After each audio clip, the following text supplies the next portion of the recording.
Hmm. Thank you. Thank you. Rabindranath আইসেন।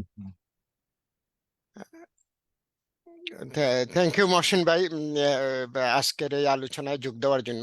শুধু দর্শক মণ্ডলী, আপনারা যারা আমাদের এই আজকের অনুষ্ঠান দেখছেন, আজকের আমাদের লাইভ আলোচনা দেখবেন, এখন দেখবেন অথবা পরে দেখবেন, আমাদের ইউটিউব চ্যানেল অথবা আমাদের পেজে লাইভে দেখবেন, আপনাদের সবাইকে আমরা শুভেচ্ছা জানাচ্ছি এবং আজকের আমাদের এই আলোচনায় সাদর আমন্ত্রণ। আমাদের আজকের আলোচনার বিষয়, নির্ধারিত একটি বিষয় নিয়ে আমরা আলোচনা করব। বিষয় হলো বাংলাদেশের বর্তমান পরিস্থিতি, বাংলাদেশের রাজনৈতিক, অর্থনৈতিক। আমরা রাজনৈতিক আলোচনাটাই বেশি করব। আমার সাথে আজকে আছেন, আমাদের এই আলোচনাটা দুজনেরই হবে, আমার এবং আমাদের পত্রিকার লেখক মহসিন বক্ত। মহসিন বক্তের আর একটা পরিচয়, উনি বাংলাদেশের 80-র দশকের একজন লেখক। আমরা ওনাকে বিরল প্রজয় একজন লেখক হিসাবেই বর্ণনা করি, আখ্যায়িত করি। আমাদের সৌভাগ্য উনি আমাদের শহর অটোয়াতে থাকেন এবং আমি লেখক মহসিন বক্তকে আজকের আলোচনায় স্বাগতম জানাচ্ছি। মহসিন ভাই, আমাদের আলোচনায় আজকে যোগ দেওয়ার জন্য আপনাকে অসংখ্য ধন্যবাদ। আমরা শুধু দর্শক মণ্ডলী, আমরা জানি বাংলাদেশে বাংলাদেশ এখন বন্যা কবলিত। বাংলাদেশের আহ, অনেক জায়গায় বন্যার পানিতে প্লাবিত হয়েছে এবং আমরা আমাদের এই অনুষ্ঠানটা, আজকের অনুষ্ঠানটা শুরু করছি এই বন্যা কবলিত মানুষদের কে স্মরণ করে, তাদের এই যে দুঃখ দুর্দশা পাচ্ছেন, বুক করছেন, তার তাদের প্রতি সহমর্মিতা জানিয়ে আমাদের আলোচনা শুরু করব। কিন্তু শুরু করার আগে আমি আহ, বন্যার একটা চিত্র দিয়েই আলোচনাটা শুরু করতে চাই। আমি আপনাদের সাথে একটা ভিডিও শেয়ার করব। আশা করি ভিডিওটা আপনারা দেখবেন। ম-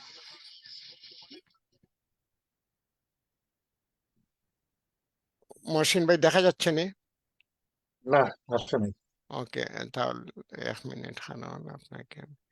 আমরা শুধু দর্শক মন্ডলী, আমরা একটা ভিডিও দেখাবো এখন আপনাদেরকে। বাংলাদেশে বন্যার মৌলভীবাজারের মনু নদীর পানি কিভাবে রাজনগর এলাকা প্লাবিত করেছে তার একটি দৃশ্য। এবং এই ভিডিওটা আমাদের লেখক মহসিন বক্ত আমাকে দিয়েছেন এবং ওনাদের বাড়ির পাশ দিয়ে পানিটা, বন্যার পানি গেছে, আপনারা দেখতে পাবেন।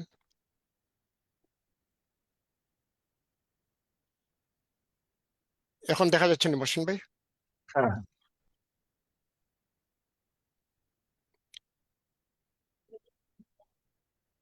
প্রথম থেকে দেখি আমরা একটু। এবং ভিডিওটা দিয়েছেন রিফন। ধন্যবাদ ওনাকে ভিডিওটা আমাদেরকে দেওয়ার জন্য। সাধারণ সম্পাদক বর্তমানে মনসুরনগর ফকিরতলা কামায় পানি, ওখানে পানির কি বেগ, প্রচন্ড পানি বেগে দাঁড়িয়ে আল্লাহ সমুদ্র ঢেউর মতো ঢেউদের। কালনগর বর্তমানে পরিস্থিতি খারাপ, যে দেবে পারেন সহযোগিতা সমুদ্র থেকে প্রচন্ড বেগর ঢেউ। মানুষ বর্তমান পরিস্থিতি খুব খারাপ। পরিস্থিতি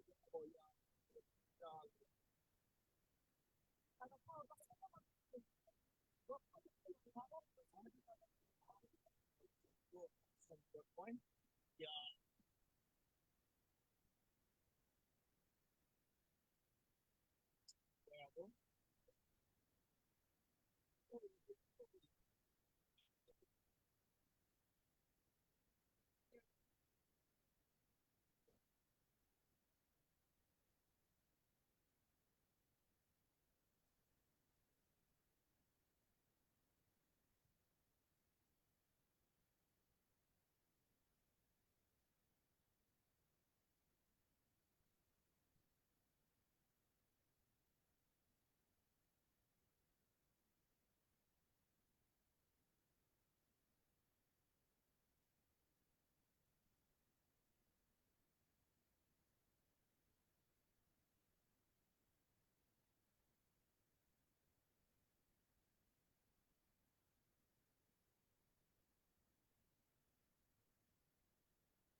সুধী দর্শক মন্ডলী, আপনারা দেখলেন মৌলভীবাজার জেলার রাজনগর গ্রামের উপর দিয়ে পানি যাচ্ছে মনু নদ থেকে।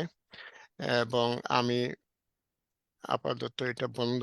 উম, মহসিন ভাই, আপনাদের এই আপনাদের বাড়িতে আমি গেছিলাম আর দেখলাম তো সাদা দেওয়াল দেওয়ার বাড়িটা। তার মানে পুরা হাওরটাই পানিতে ভরে গেছে। এবং পানিটা কিভাবে আসলো, কোথা থেকে আসলো তা জানার আগে আমি এম, আমরা সবাই জানি, শুধু দর্শক মণ্ডলী, এখন সোশ্যাল মিডিয়ার ফেসবুক অথবা ইনস্টাগ্রামে আমরা অনেক কিছুই দেখতে পাই। এভাবেই আমার একটা পোস্ট দেখার সৌভাগ্য হয়েছিল। এবং পোস্টটা ছিল খসরু মিয়া চৌধুরী সাহেবের একটা পোস্ট। আমি আমার ওনার টাইম লাইনে দেখেছিলাম। এবং উনি এই মনোনদের কথা বলতে গিয়ে একটি প্রসঙ্গ উনি উত্থাপন করেছেন ওনার লেখাতে, পোস্টে, যে আপনারা জানেন যে এসব দুর্যোগের সময় আমরা অনেক কিছুই এ, জেনে না জেনে আলাপ করি। এভাবেই উনি ওনার পোস্টে একটা কথা লিখেছেন, যার জন্য আমি ওনার পোস্টের কিছু অংশ আপনাদের সাথে শেয়ার করছি। যে উনি লিখেছেন যে অযথা কথাবার্তা না বলে মধু নদ- মধু নদী থেকে যে এই বন্যার পানি আসতেছে, এটার কারণটা কি, এই কারণ খুঁজে দেখেন, তাহলেই বুঝতে পারবেন আসলে দেশে হচ্ছেটা কি। শুধু দর্শক মণ্ডলী, আজকে আমাদের আলোচনার মূল বিষয় বাংলাদেশ এবং বাংলাদেশকে বাংলাদেশের বর্তমান অবস্থা নিয়ে আমরা যারা প্রবাসে আছি তারা কিভাবে। এবং সেই আলোচনায় যাওয়ার আগে, টোটাল বাংলাদেশ নিয়ে আলোচনা করার আগে, আমরা লেখক মহসিন বক্তের কাছে জানতে চাবো, যেহেতু মনোনদ উনার বাড়ির পাশে এবং উনার বাড়ি এখন প্লাবিত।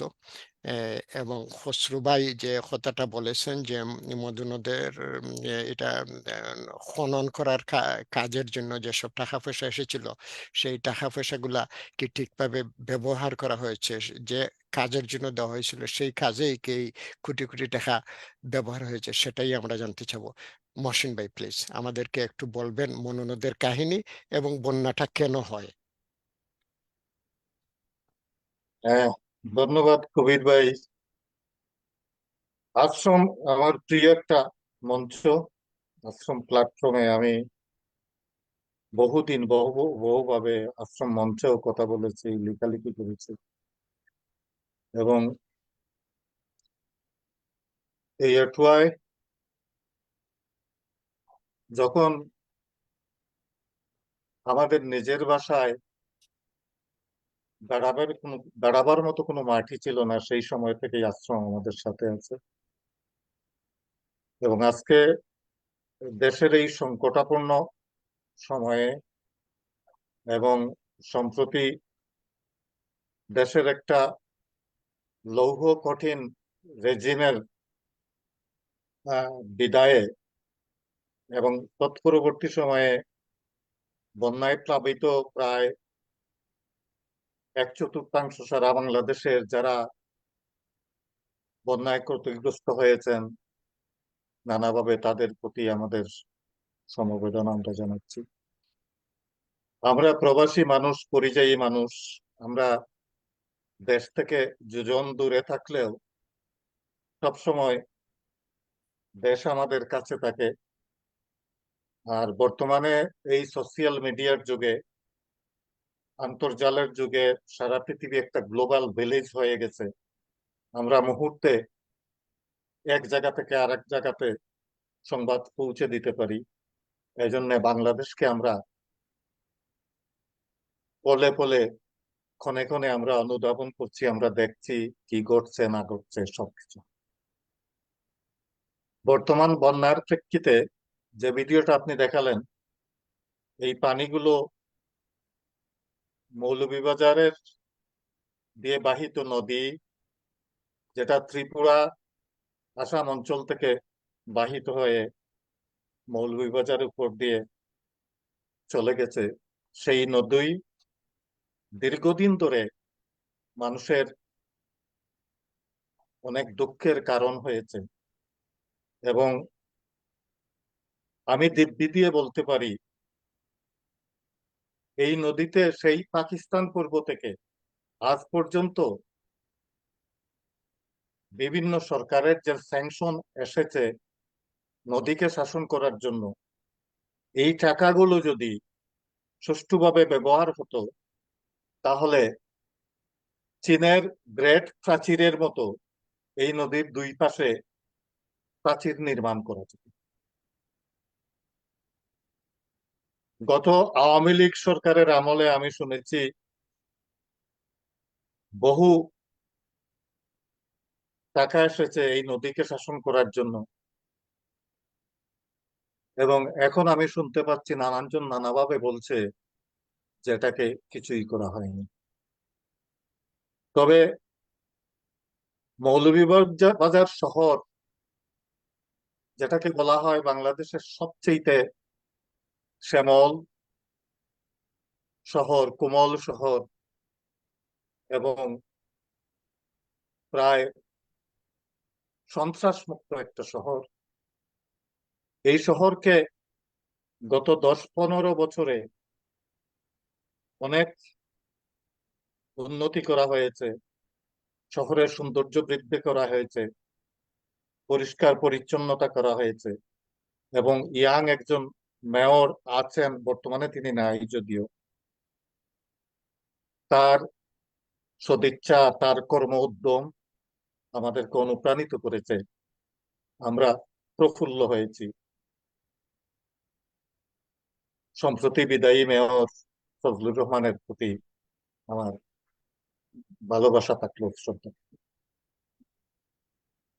তো আস্তে আস্তে বেরিয়ে আসতে এই যে টাকাটা এসেছিল, এর কত অংশ ব্যবহার করা হয়েছে আর কত অংশ হয় নাই। সবাই বলছে এই টাকাগুলো ব্যবহার করা হয় নাই। যাদের কাছে এসেছিল তারা নিশ্চয়ই এর জবাব দিতে পারবেন। আমি এ নিয়ে বেশি কিছু বলতে চাই না। আর আরেকটা ব্যাপার হলো, এই যে বন্যার যে দৃশ্যটা দেখলাম, এটা আমার বাড়ির পাশের দৃশ্য। ইদানিং সোশিয়াল মিডিয়া সব দিক দিক থেকে ওরা নানা জায়গার দৃশ্য তুলে এনেছে। কুমিল্লা, নোয়াখালী, ফেনী, আহ, খুবই খারাপ অবস্থা, আমাদের চেয়েও খারাপ। এরপরেও বিশেষ করে রাজনগরের প্রায় আহ, 2/4, আহ, 2/3 লল্যান্ড পুরো এখনো পানির তলে আছে। কিছুক্ষণ আগের সংবাদ জানলাম যে পানি কিছু নামতেছে। মৌলভীবাজার শহর আরো 2 ফিট পানি নিচে নামলে শহর শঙ্কামুক্ত হবে। তবে একটা ঘটনা ঘটে গেছে এই 15 মিনিট আগে জানলাম, 2 দিন আগে একটা ছেলে বন্যার পানি দেখতে এসে, এক যুবক 21-22 বছরের, আমাদের এলাকার, সে পানিতে তলিয়ে গিয়েছিল। আজকে তার লাশ উদ্ধার করা হয়েছে। তো তার জন্য আমি বেদনা অনুভব করছি, তার পরিবারের জন্য আমি সমবেদনা জ্ঞাপন করছি। তারপর আজিজ ভাই, কবির ভাই, এই প্রসঙ্গ তো গেল। এখন আপনি আসলে কি জানতে চান আমার কাছ থেকে? আমি এমন টকেটিভ মানুষ নই এবং সংবিধান বিশেষজ্ঞ নই, আমি রাষ্ট্র বিশেষজ্ঞ নই। আমি দুজনেই আমরা একজন সাধারণ মানুষ হিসাবে আমরা আমাদের দেশের একটা সুন্দর পরিবেশ চাই, একটা উদার গণতান্ত্রিক পরিবেশ চাই, সকল মানুষ যেন তার নাগরিক অধিকার ভোগ করতে পারে, এটা আমরা সকলেই চাই। এখন আপনি আমার কাছ থেকে আসলে কি জানতে হ্যাঁ, চান? আমার হইলো আপনি জানেন, আপনি তো এই বলেই দিলেন যে না, আমরা আসলে কোনো বিশেষজ্ঞ নই। আমরা সংবিধান জানি না, রাজনীতি জানি না, আমরা রাজনীতিরও মানুষ না। আমরা আর বিশেষ করে এখন তো হইলো আমরা দেশের বাইরে। আমরা 30-35 বছর, 40 বছর, আমার তো 40 বছরের মতো আমি দেশের বাইরে। সুতরাং দেশের রাজনীতি নিয়ে আপনি নিজেই জানেন যে আমরা দেশের রাজনীতিটা আমাদের পত্রপত্রিকায় আলোচনা করতে আমরা না করারই চেষ্টা করেছি বেশিরভাগ সময়। আমরা যার জন্য আমরা বাংলাদেশের সংবাদগুলোকে অ্যাভয়েড করার চেষ্টা করেছি। এবং প্রথমত হলো আপনাকে থ্যাংক ইউ আশ্রমে সবসময় আশ্রমের সাথে থাকার জন্য। এবং শুধু দর্শক মণ্ডলী, আশ্রম অটোয়া থেকে প্রকাশিত একটা বাংলা পত্রিকা। আমরা 2009 সালে এই পত্রিকাটা প্রকাশ করি প্রথম। প্রথমেই ছিল কাগজের পত্রিকা, কিন্তু 2017 থেকে যুগের সাথে তাল মিলিয়ে আমরা এখন এটা অনলাইনেই করি। বেসিক্যালি এটা সাহিত্য পত্রিকা। এখানে শুধু গল্প, উপন্যাস এবং কবিতাই কি করা হয়, ছাপা হয়। আমাদের পত্রিকায় ওয়েবসাইটে কলকাতা, বাংলাদেশ এবং কানাডা বা আমেরিকা, লন্ডন সব জায়গা থেকেই কিছু কিছু লেখক লিখেন। আপনারা পরে দেখবেন এটা অনলাইনে পাওয়া যায়। এটার ওয়েবসাইট অ্যাড্রেস হলো www.ashrambd.com। আপনারা ইচ্ছা করলে লিখতে পারেন। এবং আপনাদেরকে আমি এই সুযোগে, আজকে এই আলোচনার সুযোগে আপনাদেরকে বলবো, আমি আমন্ত্রণ জানাচ্ছি, আপনারা বাংলাদেশে যা লিখতে পারবেন না আমাদেরকে পাঠিয়ে দিবেন। আমরা আপনাদেরকে সেই গ্যারান্টি দিতে পারি যে আপনাদের লেখা এই পত্রিকায় ছাপা হবে। আপনারা মুক্ত স্বাধীনভাবে লেখেন। আপনাদের গঠনমূলক লেখা, প্রবন্ধ, গল্প, উপন্যাস আমাদেরকে পাঠিয়ে দেন। আমরা আগ্রহ সহকারে আপনাদের লেখা ছাপাবো। হয়তো এমনও দিন আসতে পারে যে বাংলাদেশে হয়তো লেখালেখির জায়গায় থাকবে না। অতীতেও আমরা দেখেছি, এবং সেই অতীত থেকেই আমি মহসিন ভাইয়ের কাছে জানতে চাবো যে, মহসিন ভাই, আমরা দেখেছি জুলাই এবং আগস্টে বাংলাদেশে একটা এক্সট্রাঅর্ডিনারি আন্দোলন হয়েছে। ছাত্ররা যে আন্দোলন শুরু করেছিল, শেষে এই আন্দোলনে জনতাও অংশগ্রহণ করেছে। ছাত্র জনতার এই আন্দোলন, আপনি, আমি জানি আপনি খুব সচেতন একজন নাগরিক। আপনি কিভাবে দেখেছেন আন্দোলনটাকে? ধন্যবাদ কবির ভাই। আপনি ছাত্র জনতার আন্দোলন আমি কিভাবে দেখি, আপাত দৃষ্টিতে দেখতে গেলে একটা ইউনিক আন্দোলন ছিল সেটা, যেটা 9 দফা বাহিত হয়ে 8 দফা, 9 দফা হয়ে 1 দফায় রূপান্তরিত হয়। আমরা গুণাক্ষরেও জানতাম না আহ, এই আন্দোলনটা শেষ দিকে 1 দফায় পর্যবসিত হবে, সরকার উৎখাতের আন্দোলনে পর্যবসিত হবে। আপনি যখনই এই আন্দোলনটা ঘনীভূত হচ্ছে, তুমুল হচ্ছে, এর পেছনে পর্দার অন্তরালে যে গোপন ব্যাপারগুলো ঘটছিল, আমরা বিদেশ থেকেও সোশিয়াল সামাজিক যোগাযোগের মাধ্যমে আমরা বিভিন্ন ভিডিও ক্লিপ থেকে এই সমস্ত আহ, কিছু আঁচ করতে পেরেছি। আমরা বাংলাদেশের সেনাবাহিনীকে তলব করেছিল সেই ক্ষমতাচ্যুত রেজিম আওয়ামী লীগ। সেনাবাহিনী মাঠে ছিল। এর ভেতরেও আমরা দেখলাম যে আন্দোলন তুমুল পর্যায়ে গেছে। এক পর্যায়ে সরকার এবং এই রেজিম প্রধান আহ, ক্ষমতাচ্যুত প্রধানমন্ত্রী শেখ হাসিনা পদত্যাগ করে ভারতে চলে যেতে বাধ্য হয়েছেন। মহসিন ভাই, আপনি কইছেন, আপনি বলেছেন, এই জায়গাটা আমাকে একটু ক্লিয়ারিফাই করবেন যে 9 দফার আন্দোলন 1 দফাতে পরিণত হলো। সরকার আন্দোলন, সরকার পতনের আন্দোলনের যেটা শুরু হয়েছিল আসলে কোটা থেকে, কোটা বিরোধী, কোটা সংস্কার থেকে 9 দফা দিয়ে 1 দফাতে আসলো। আসলে এই 1 দফাতে আসার মূল কারণটা কি আপনার মনে হয়? একদমাতে আসার মূল কারণ হলো যে যারা ক্ষমতায় ছিলেন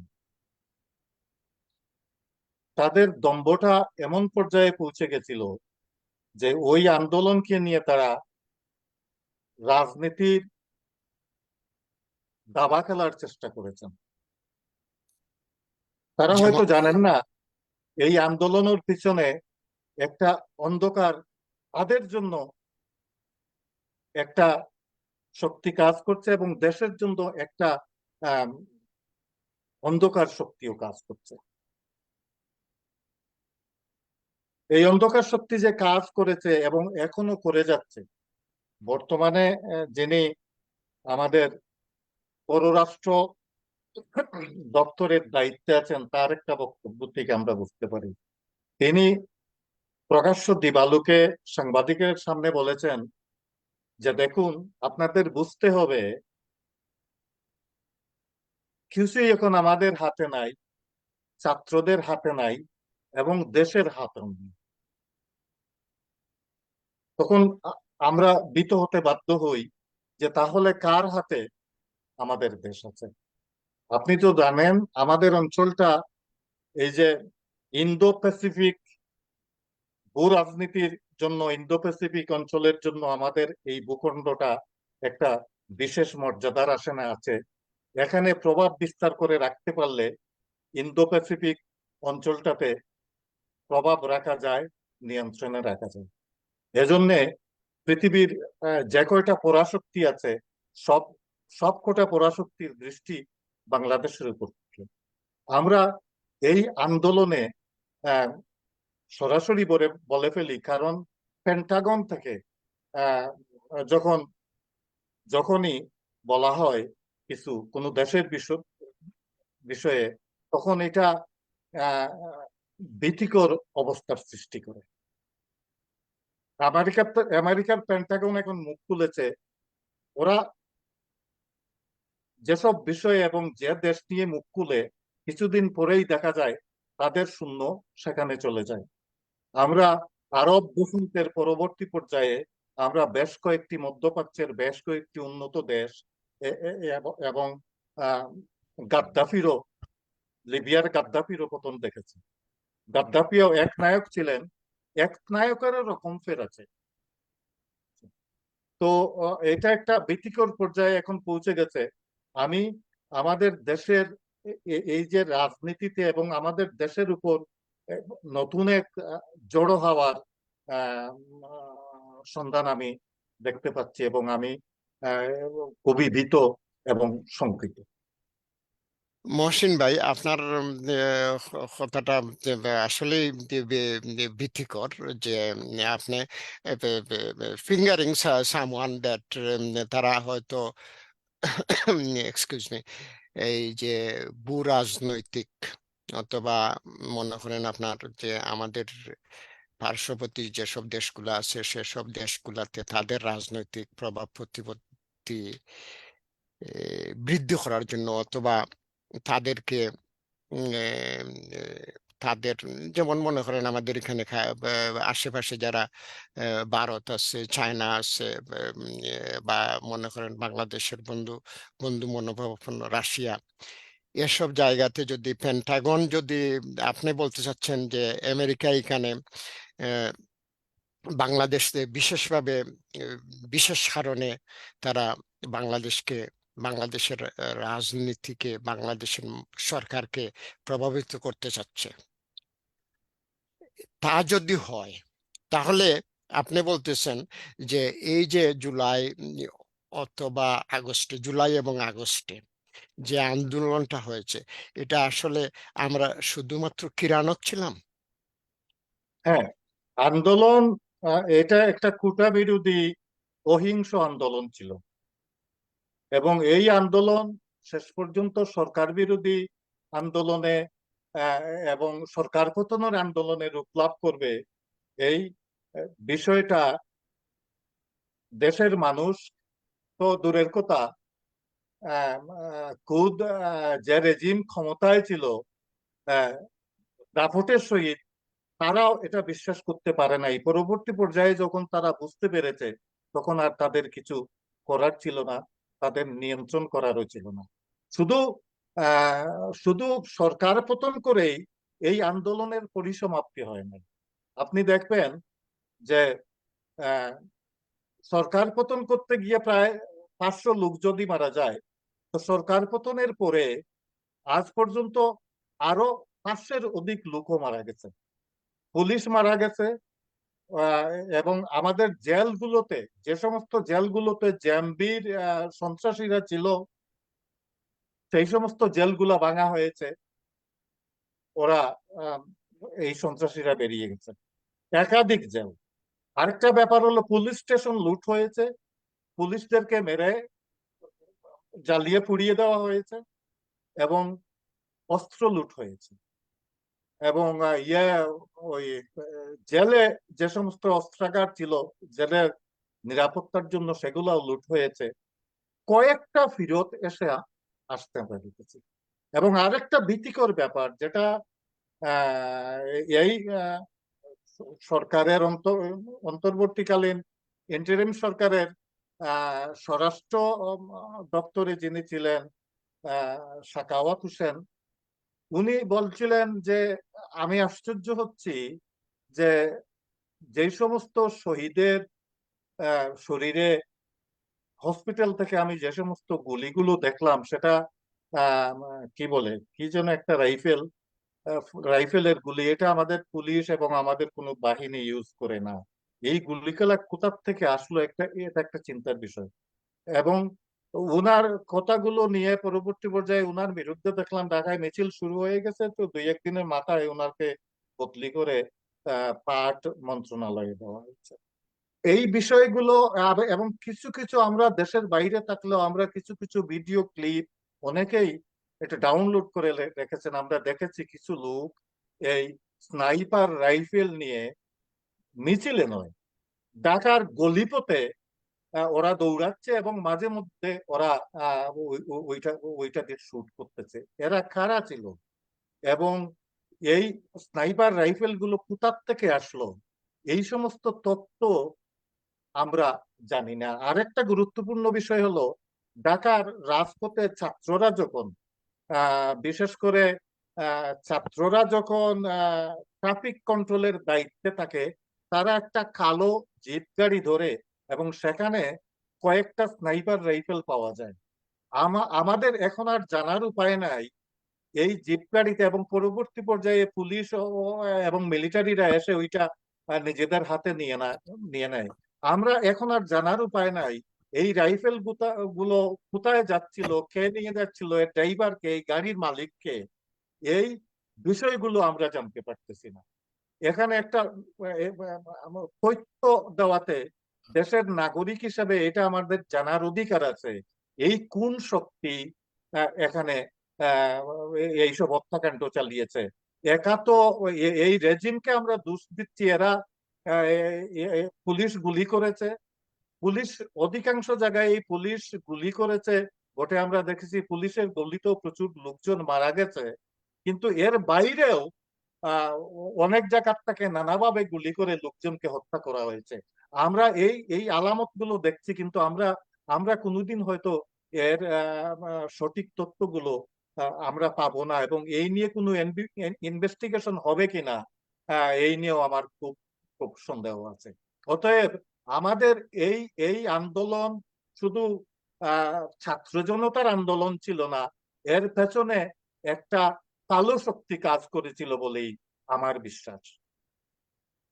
ইভেন এমনকি দেখেন, যে মুগ্ধ, শহীদ মুগ্ধের জন্য আমরা আহ, আমরা জানি, এটা সোশিয়াল মিডিয়ায় ঘুরতে গিয়ে তো আন্দোলন তুমুল তুমুল রূপ ধারণ করতে যে সমস্ত শহীদদের দেখানো হয়েছে, এর মধ্যে মুগ্ধ একজন, এবং মুগ্ধর শরীরে পর্যন্ত স্নাইপার রাইফেলের গুলি পাওয়া গেছে। এই স্নাইপার রাইফেল বাংলাদেশে কারা কারা বহন করলো, কতটা ছিল, এবং আহ, অসংখ্য অসংখ্য শহীদের শরীরে এবং হসপিটালার যারা হয়েছিল তাদের শরীর থেকে স্নাইপার রাইফেলের গুলি বেরিয়ে আসছে। আমরা আসলে দেশের নাগরিক হিসেবে আমাদের জানার অধিকার আছে, আমরা জানতে চাই বাংলাদেশের পুলিশ অথবা বিজিবি অথবা আর কোনো সশস্ত্র বাহিনী এই রাইফেল বহন করে কিনা। এই বিষয়গুলো আমাদের জানানো উচিত সরকারের পক্ষ থেকে। আমরা এইসব বিষয় নিয়ে আমরা খুবই উদ্বিগ্ন আছি। যে কোনো মুহূর্তে তারা এই কালো শক্তি দেশে যে কোনো অঘটন ঘটিয়ে দিতে পারে বলেই হ্যাঁ, আমরা। মহসিন ভাই, আমরা আমরা সবাই জানি যে 5 তারিখে এই সরকার পদত্যাগ করার পরে নতুন তার 2 দিন পরে নতুন একটা সরকার, তত্ত্বাবধায়ক সরকার গঠন করা হয়েছে। এবং আমি এখন আসলে শুধু দর্শক মন্ডলী, আমরা এতক্ষণ গত 2 মাসের লামসাম একটা ধারণা দেওয়ার বা নেওয়ার আলোচনা করার চেষ্টা করেছি যে বাংলাদেশে আসলে কি হয়েছে। বিভিন্ন জন বিভিন্নভাবেই আমরা এই গত 1.5-2 মাসের বাংলাদেশকে বর্ণনা করছি। আমরা বিভিন্ন জন বিভিন্নভাবেই এটা বোঝার চেষ্টা করছি। মহসিন ভাই একভাবে বুঝতেছেন, আমি একভাবে বুঝতেছি, আপনারাও একভাবে বুঝতেছেন। আমরা এখন আসলে একটু গভীরে যাব আমাদের আলোচনার, যে যেহেতু এইমাত্র বলা হয়েছে যে একটা তত্ত্বাবধায়ক সরকারের কাছে ক্ষমতা দেওয়া হয়েছে, এবং একটা তত্ত্বাবধায়ক সরকার বর্তমানে রাষ্ট্র পরিচালনা অন্তর্বর্তীকালীন অন্ত- সরকারের নাম অ- দিয়েছে। অন্তর্বর্তীকালীন নাম দিয়ে। এবং মহসিন ভাইয়ের কাছে আমি জানতে চাবো যে এই তত্ত্বাবধায়ক সরকার অথবা অন্তর্বর্তীকালীন সরকার নিয়ে বাংলাদেশে গত 15 বছর থেকে এই আন্দোলন হচ্ছে। আসলে 15 বছরেরও বেশি, 96-এই মনে হয় এই আন্দোলনটা শুরু হয়েছিল অন্তর্বর্তীকালীন সরকারের অধীনে নির্বাচন দেওয়ার নামে। এখন মনে কর, আপনার কাছে আমি জানতে চাবো, যেহেতু আপনি দেশের বাইরে আছেন এবং কানাডার মতো একটা উন্নত দেশে আছেন, এবং আপনার যে- আপনি পড়াশোনা করেন, বিভিন্ন জিনিস আপনি খুব পুঙ্খানুপুঙ্খভাবে জানার চেষ্টা করেন, এবং আজকের এই আলোচনাতেই আপনি কিছু জিনিস নিয়ে আসছেন যেগুলো যদি খুব নিবিড়ভাবে যদি পর্যবেক্ষণ না করা হয়, তাহলে এইসব বিষয় আসে নিয়ে মানুষ আলোচনা করে না। এবং আপনি সোশ্যাল মিডিয়ার নিশ্চয়ই এমনভাবে আপনি ঘাটাঘাটি করছেন যেসব জায়গাতে আপনি এইসব জিনিস দেখছেন এবং আমাদেরকে বললেন। আমি আপনার কাছে আম, এ, জানতে চাবো যে তত্ত্বাবধায়ক সরকার, যখন নির্বাচিত একটা সরকার থাকে, সেখানে তত্ত্বাবধায়ক সরকার এর প্রয়োজনটা কি জন্য? এটা খুব সুন্দর প্রশ্ন। আজকের প্রশ্নটা খুবই প্রাসঙ্গিক যে তত্ত্বাবধায়ক সরকারের প্রয়োজন কোথায়। দেখেন, আমরা গণতন্ত্রের কথা বলছি। ইউরোপে গণতন্ত্রের জন্য লড়াই করতে হয়েছে 100 বছরের প্রায় সময়। তারপরে গণতন্ত্র একটা প্রাতিষ্ঠানিক রূপ পেয়েছে। দেশে গণতন্ত্র প্রতিষ্ঠা করতে গেলে দলীয় সরকারের বাইরে সরকারের যত অর্গান আছে সবগুলোকে নিরপেক্ষ এবং জনসেবার অনুকূলে কাজ করার মতো প্রতিষ্ঠানগুলোকে তৈরি করতে হয়। কিন্তু বাংলাদেশের স্বাধীনতা উত্তর সময়ের পর থেকে, যখন বাংলাদেশ স্বাধীন হলো, এই পুরনো আমলাতন্ত্রের সামান্য সময়ের জন্য হলেও জাতির জনক আহ বঙ্গবন্ধু শেখ মুজিবুর রহমানের সময়ে এই আমলাতন্ত্রের গাড় তিনি কিছুটা চেপে ধরেছিলেন। তো দুর্ভাগ্য যে উনি আর সময় পান নাই। 75-এর পট পরিবর্তনের পরে যারাই ক্ষমতায় এসেছেন, তারা এই আমলা নির্ভর হয়ে নানাভাবে তারা ক্ষমতায় থাকার জন্য আমাদের প্রতিষ্ঠানগুলোকে ধ্বংস করতে শুরু করেন, প্রতিষ্ঠানকে দলীয়করণ করেন। এবং প্রতিষ্ঠানকে যখনই দলীয়করণ আপনি করবেন, তখনই প্রতিষ্ঠানের মূল কাঠামো ভেঙে পড়ে, প্রতিষ্ঠানের স্বাধীনতা ভেঙে পড়ে, এবং প্রতিষ্ঠান যারা চালায় তাদেরও আহ, নৈতিক অবক্ষয় হতে শুরু করে, যেটা এই ক্ষমতাচ্যুত বর্তমান প্রস্তর কঠিন রেজিম যেটাকে বলি আমরা, গত 15 বছর ধরে শেখ হাসিনার সরকার, তারাও একই জিনিস করেছে। অতএব এখানে আহ, দেশের প্রতিটা অর্গান, যে অর্গানগুলো সুশাসন প্রতিষ্ঠা করবে, গণতান্ত্রিক উদার নৈতিক একটা গণতান্ত্রিক পরিবেশ সৃষ্টি করবে, এই অর্গানগুলো প্রতিটি অর্গান ধ্বংস হয়ে গেছে। অতএব তখনই প্রশ্ন আসে, যখনই আহ কোনো বিশ্বাসযোগ্যতা থাকে না, তখনই প্রশ্ন আসে যে তত্ত্বাবধায়ক সরকার হোক আর ইন্টেরিম সরকার হোক, স্বল্পকালীন সরকার হোক, এই সরকারের প্রশ্ন উঠে যে সরকারের মাধ্যমে আহ, আহ, নির্বাচন অনুষ্ঠিত হবে, এবং এই নির্বাচনটা এরপরেও দেখা গেছে গত অন্তর্বর্তীকালীন সরকারের নির্বাচনের পরে যারা বিরোধী দলে গেছেন, যারা সরকার গঠন করতে পারেন নাই, প্রত্যেকেই বলেছেন যে এটা সূক্ষ্ম কারচুপি হয়েছে, অথবা আমাদেরকে ইচ্ছা করে কারচুপি করে নামিয়ে দেওয়া হয়েছে। তো গণতন্ত্রের এই হলো আমাদের দৈন্যদশা। অতএব এজন্যই অন্তর্বর্তীকালীন তত্ত্বাবধায়ক সরকারের প্রশ্ন আসে। আর এখন যে সরকার, এটাকে আমি তত্ত্বাবধায়ক সরকার বলছি না। এই প্রথমত হলো এটা আমাদের সংবিধান মেনে এই সরকার নাই, হয় নাই, এবং তারা প্রেসিডেন্ট শাসনও দেশে কায়েম করে নাই, এবং সেনা শাসনও কায়েম করে নাই, কিন্তু এর আড়ালে সব কিছুই চলছে, যার কারণে এটার ইন্টারিম সরকার বলা হচ্ছে। তো তারা বলছেন সংস্কার করবে। আমি আপাতত এতটুকুই রাখলাম। এখন আপনি আর কি জানতে চান? হ্যাঁ, থ্যাংক ইউ মহসিন ভাই। আমি আসলে আমার আলোচনা আপনার আলোচনার সাথে কিছু মানে এটার সংযোজন বা বিয়োজন বলেন। তার আগে আমি মানস দাকে আমাদের প্যানেলে আমন্ত্রণ জানাচ্ছি। আমি দেখতে পাচ্ছি মানস দা আমেরিকা থেকে যোগ দিয়েছেন। মানস দা, আপনার ফটো দিয়েই আসেন, আপনার ফেসটা আমরা দেখি, ভিডিওটা কি করেন, অন করেন। মানুষ দা, শুনতে পাচ্ছেন আপনি আমাকে?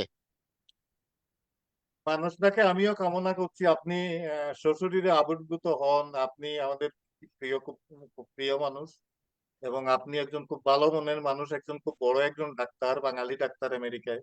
আপনি আসুন। উনি শুনতেছেন নি মানুষ দা? হ্যালো, আপনার মাইক মনে হয়, মাইক এবং ভিডিও দুটোটাই অন করতে হবে। উনি আমার মনে হয় শুধু ক্লিক কইরাই কি করছে, আপনার শুনতেছে, হয়তো আলোচনায় অংশ নেবে না। থ্যাংক ইউ দাদা, আমাদের সাথে যোগ দেওয়ার জন্য। মহসিন ভাই, আপনাকে আমি জানতে চাচ্ছিলাম যে আসলে আমাদের আমাদের মতো দেশে যে তত্ত্বাবধায়ক সরকারের দরকার আছে কিনা, এবং আপনি সহজভাবেই বলেছেন যে দরকার আছে, কারণ আমাদের যে রাষ্ট্রীয় যে যে যে রাষ্ট্রটা যেসব উইংয়ের মাধ্যমে চলে, সেসব জায়গাগুলা করাপ্টেড, সহজ বাংলায়, যে এরা নীতি নীতিবিচ্যুত এক একটা অর্গানে পরিণত। তো এভাবে কতদিন চলবে মহসিন ভাই?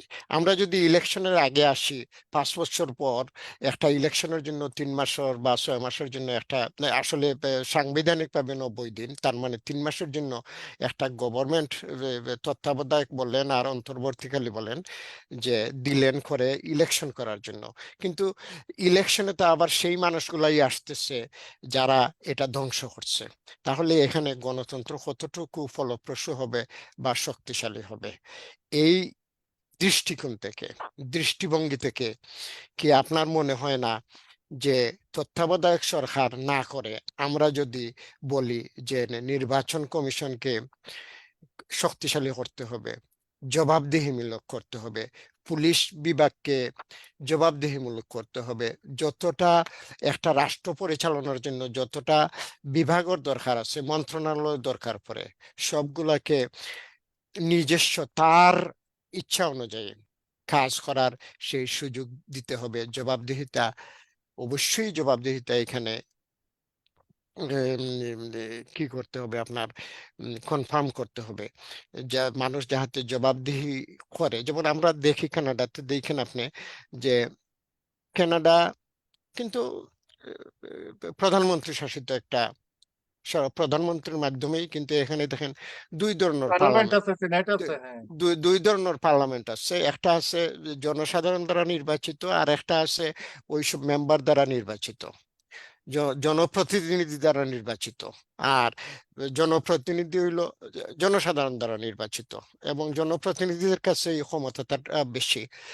এবং তাদের উপরেও আছে এখানে অডিটর জেনারেল, যেনে বিভিন্ন বিষয়ে বিভিন্ন ডিপার্টমেন্টে তাদের একজন করে এক একটা ডিপার্টমেন্ট আছে যারা এদেরকে কি করে, আপনার পর্যবেক্ষণ করে, তাদের বিরুদ্ধে কোনো ধরনের কোনো কমপ্লেন আসলে তারা এগুলা দেখে। আমাদের দেশে কি সেটা করা সম্ভব না? প্রথমত কথা হচ্ছে, আমাদের দেশের রাজনৈতিক দলগুলোর যে ততই বছর অবস্থা, যারা ক্ষমতায় যাবার সম্ভাবনা আছে অনেকেই অঙ্গুলি নির্দেশ করবেন বিএনপির দিকে। তারা দমন পীড়নে এতদিন এমন একটা জায়গায় পৌঁছে গেছে, তারা ধরেই নিছে যে ক্ষমতায় থাকলে গেলে এইভাবেই দমন পীড়ন করেই থাকতে হয়। আমরা শুধু আওয়ামী লীগ না, এই রেজিম নয়, তার আগেও বিএনপির শাসন আমল আমরা দেখেছি। কোনো সময়েই, এই সরকারের সময়ে তো না ওঠেই, কোনো সময়েই কোনো গণতান্ত্রিক মানসিকতা দলের ভেতরে হোক বাইরে হোক কোনো দলই চর্চা করে না। এবং দেশের প্রায় 80 বছরের বয়সী একটা দল আওয়ামী লীগ, যে দলের নেতৃত্বে 23 বছরের পাকিস্তানি দুঃশাসনের থেকে আমরা দীর্ঘ 9 মাসের মুক্তিযুদ্ধ করে আমরা স্বাধীন হতে পেরেছিলাম, সেই দলটি ধারাবাহিকভাবে নিজেদের ভেতরে কোনো গণতান্ত্রিক চর্চাও করে নাই। এবং এই 2024-এ এসে 2023 সালে যে নির্বাচনের প্রাক্কালে এই এতদিনের পুরনো এই দলটি তাদের নিজেদের ভেতরের গণতন্ত্রকে গলাটিতে হত্যা করতে আমরা দেখেছি। এবং যার ফলশ্রুতিতে আওয়ামী লীগের মতো এই লক্ষ লক্ষ কর্মী বাহিনী থাকার পরেও এরা সংঘবদ্ধ হয়ে সরকার, এদের নিজেদের সরকার টিকিয়ে রাখার মতো কোনো শক্তি প্রদর্শন করতে পারে নাই। গত নির্বাচনের প্রাক্কালে আওয়ামী লীগের আহ, যে নমিনেশন বাণিজ্য যেটা হয়েছে, এই নমিনেশন বাণিজ্যটাই এদের কাল হয়েছে। আমি আমার নিজের এলাকার, এবং আপনি খোঁজ নিয়ে দেখেন আপনার আপনার নিজের এলাকারও আওয়ামী লীগের যে দ্বিধা বিভক্ত আওয়ামী লীগের এই পরিণতিটা কেন হলো? কোথাও কোনো আওয়ামী লীগ কর্মী কোথাও সংঘবদ্ধ হতে পারে নাই। এর একমাত্র কারণ হলো তাদের ভেতরে কোনো গণতন্ত্রের চর্চা ছিল না। তাদের দলীয় কর্মীদের ইচ্ছা অনুযায়ী কোনো নেতাকে প্রেসিডেন্ট সেক্রেটারি বানাবে এ ধরনের কোনো অধিকার তাদের ছিল না। ঢাকায় বসে গোটা কতক ব্যক্তি নমিনেশন বাণিজ্য করেছে এবং অসৎ ব্যবসায়ী একটা চক্রের আহ, খপ্পরে আওয়ামী লীগ পড়ে গিয়ে গত নির্বাচন ওরা করেছে এবং দলের ভেতর বিরোধী দল সৃষ্টি করেছে নিজেরাই। এবং এই জিনিসটাই এই আওয়ামী লীগের পতনের কাল হয়ে দাঁড়িয়েছে। এই 80 বছরের পুরনো একটা দল, যার কর্মী প্রত্যেকটা ঘরে একজন দুইজন করে আছে, তারা দাঁড়াতে পারলো না তাদের সরকারকে, তাদের দলের সরকারকে প্রটেক্ট করার জন্য।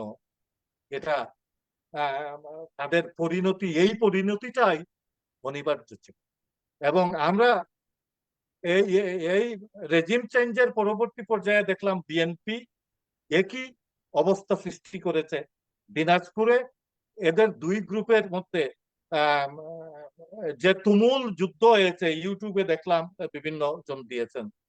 তো এরাও একই জিনিস করতেছে, তাদেরও দলের ভেতরে কোনো গণতন্ত্র নাই।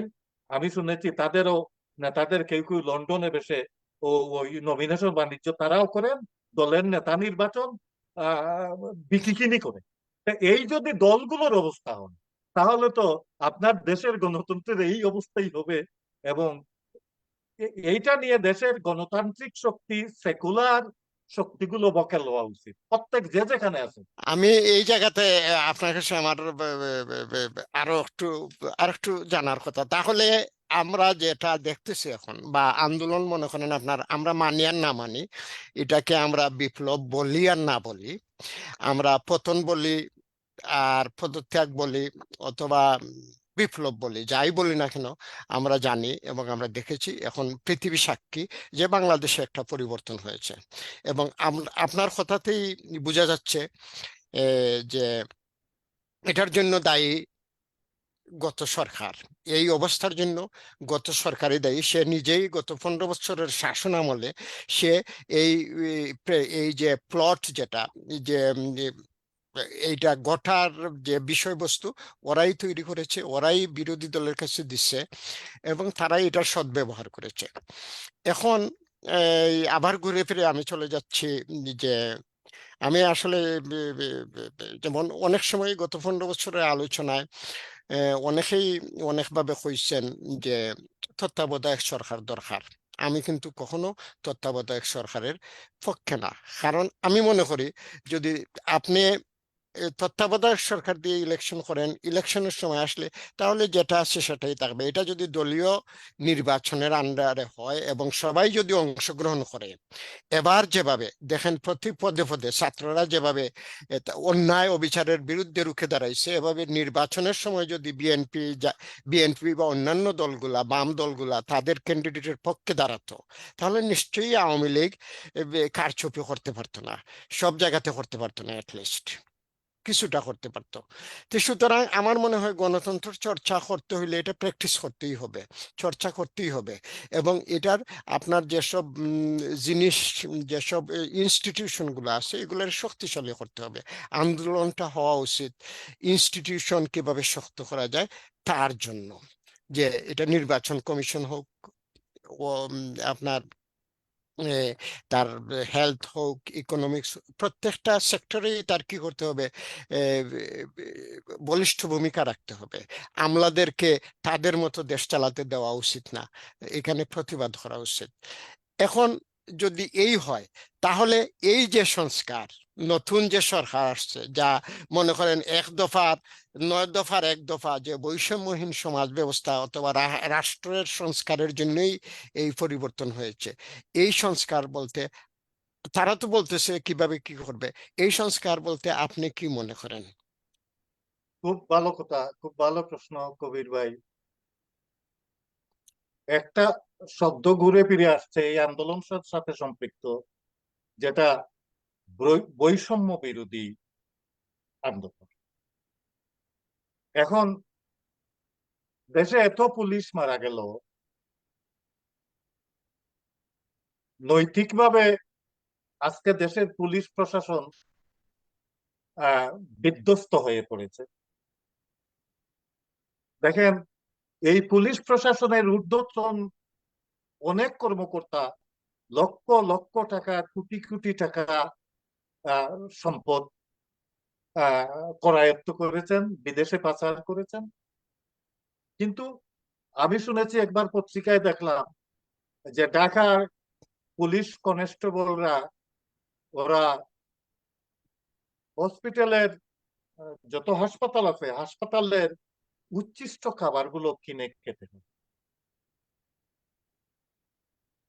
এবং এই পুলিশ কনস্টেবলদের প্রত্যেকের পরিবার পরিজন আছে, সংসার আছে। তাদের অধিকাংশ পুলিশ কনস্টেবলেরই পরিবার পরিজন, ছেলে মেয়ে, স্ত্রী, পুত্রকন্যা কেউ ঢাকায় থাকে না।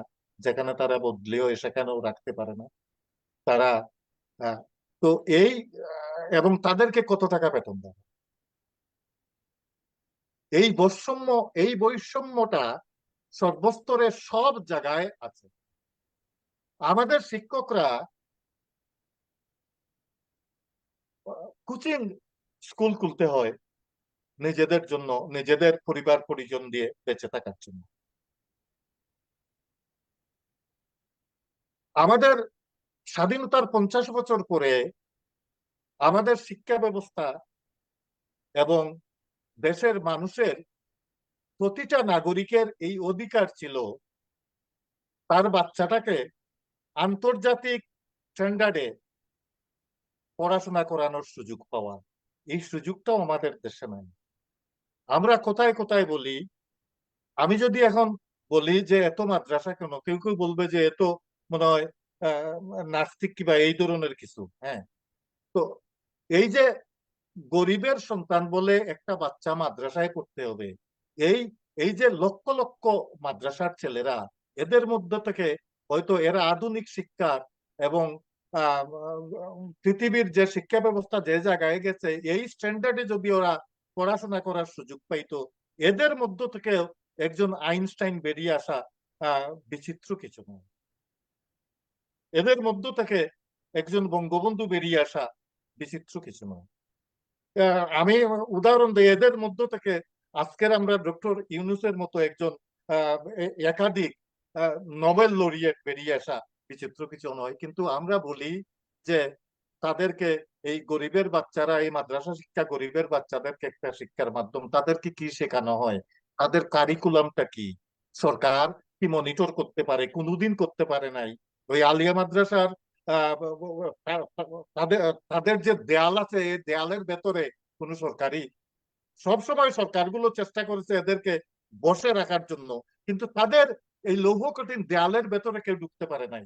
তারা তাদের এই দেশের মানুষকে অন্ধকারে নিমজ্জিত করে রেখে নিজেরা নিজেদের সামান্য সংখ্যক ধর্ম ব্যবসায়ীর বিজনেস হয়, তারা ওয়াজ বাণিজ্য করে নানাভাবে সরকারের কাছে বিকি কিনি হয় এবং এইসব চলে।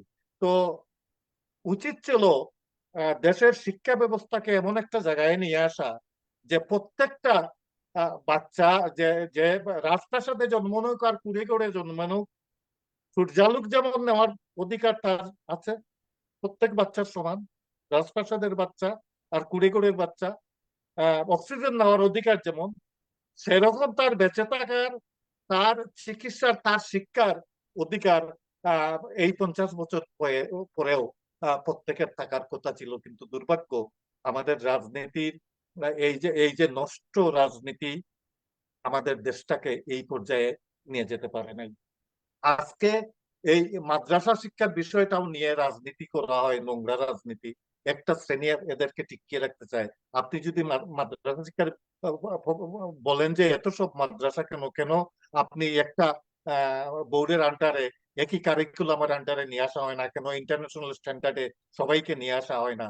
তো ওরা বলবে এই ইসলাম বিদ্বেষী হয়ে গেছে, এইসব আর কি, এইসব কথাবার্তা আমরা শুনি। কিন্তু আমরা তো এই স্বপ্নটাই দেখি যে তে- কুড়েঘরের তে- বাচ্চাটা, রাজপ্রসাদের বাচ্চাটাও সে একটা তে- তে- আন্তর্জাতিক মানের শিক্ষা ব্যবস্থায় পাওয়ার অধিকার তার আছে।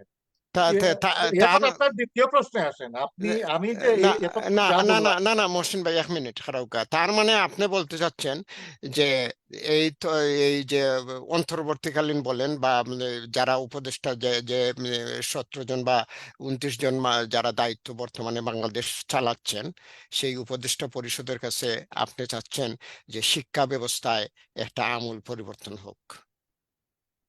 হ্যাঁ, আমি শিক্ষা ব্যবস্থায় পরিবর্তন চাই, মানুষের বাক স্বাধীনতায় পরিবর্তন চাই। এইটাতে আহ, আসতেছি আপনাকে একটা একটা করে। এখন তার মানে স্পেসিফিকলি আপনি বলতেছেন শিক্ষা ব্যবস্থা, যে বিভিন্ন দল বিভিন্নভাবে এই যে মাদ্রাসার বা আমাদের ধর্মীয় অনুভূতি সম্পন্ন একটা বিষয় নিয়ে বৈষম্য ব্যাপ- টিকাইয়া রাখতে, শিক্ষা ব্যবস্থায় বৈষম্য হ্যাঁ, বৈষম্যটা টিকে রাখছে।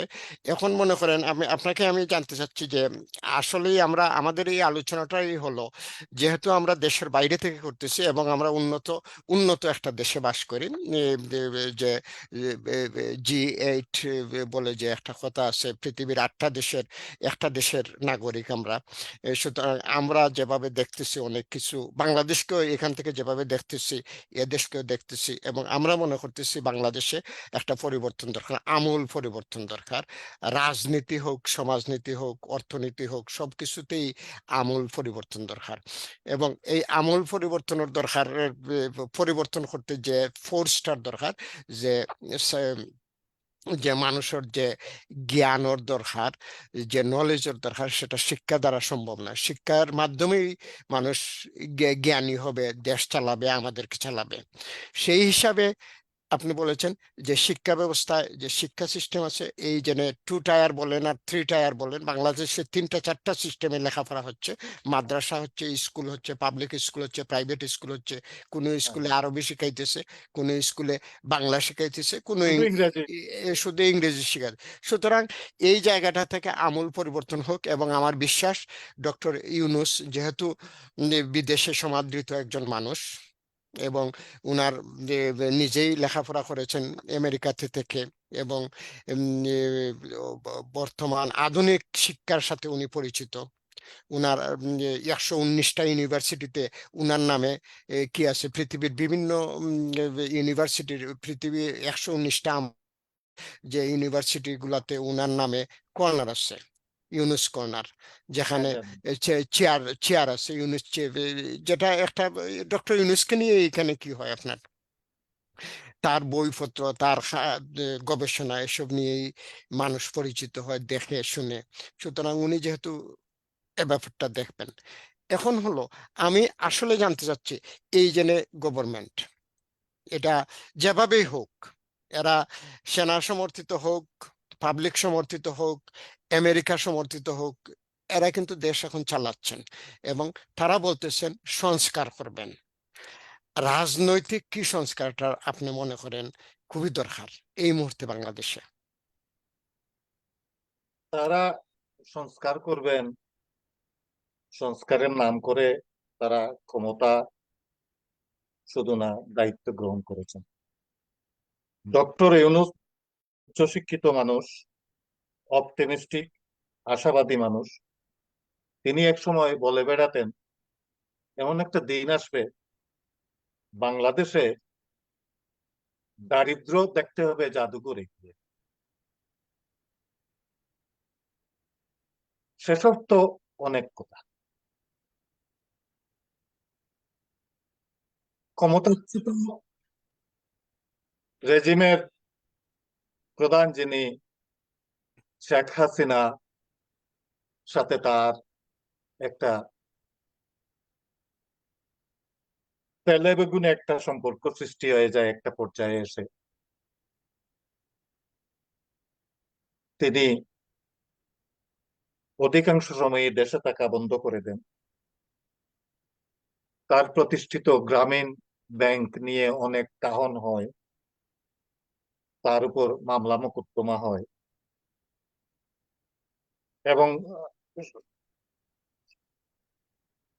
ক্ষমতাচ্যুত রেজিমের সময়ে তার উপর কালিচুকে দেখা যায় অনেক অবিচার করা হয়েছে। ক্ষমতাচ্যুত প্রধানমন্ত্রী তাকে আহ, পদ্মা সেতুতে নিয়ে 2বার চুবানোর কথা বলেছেন। ব্যাপারটা একজন প্রধানমন্ত্রীর মুখে এটা হাস্যকর, এবং তার ধারণা ছিল, তারা প্রচার করেছেন ডক্টর ইউনূস বিশ্ব ব্যাংককে পদ্মা সেতুতে ফাইন্যান্স না করার জন্য প্রভাবিত করেছে। তো এই ব্যাপারগুলো ডক্টর ইউনূস এখন প্রায় জীবনের পড়তি বেলায়, ওনার সেই মানসিক উদ্যম,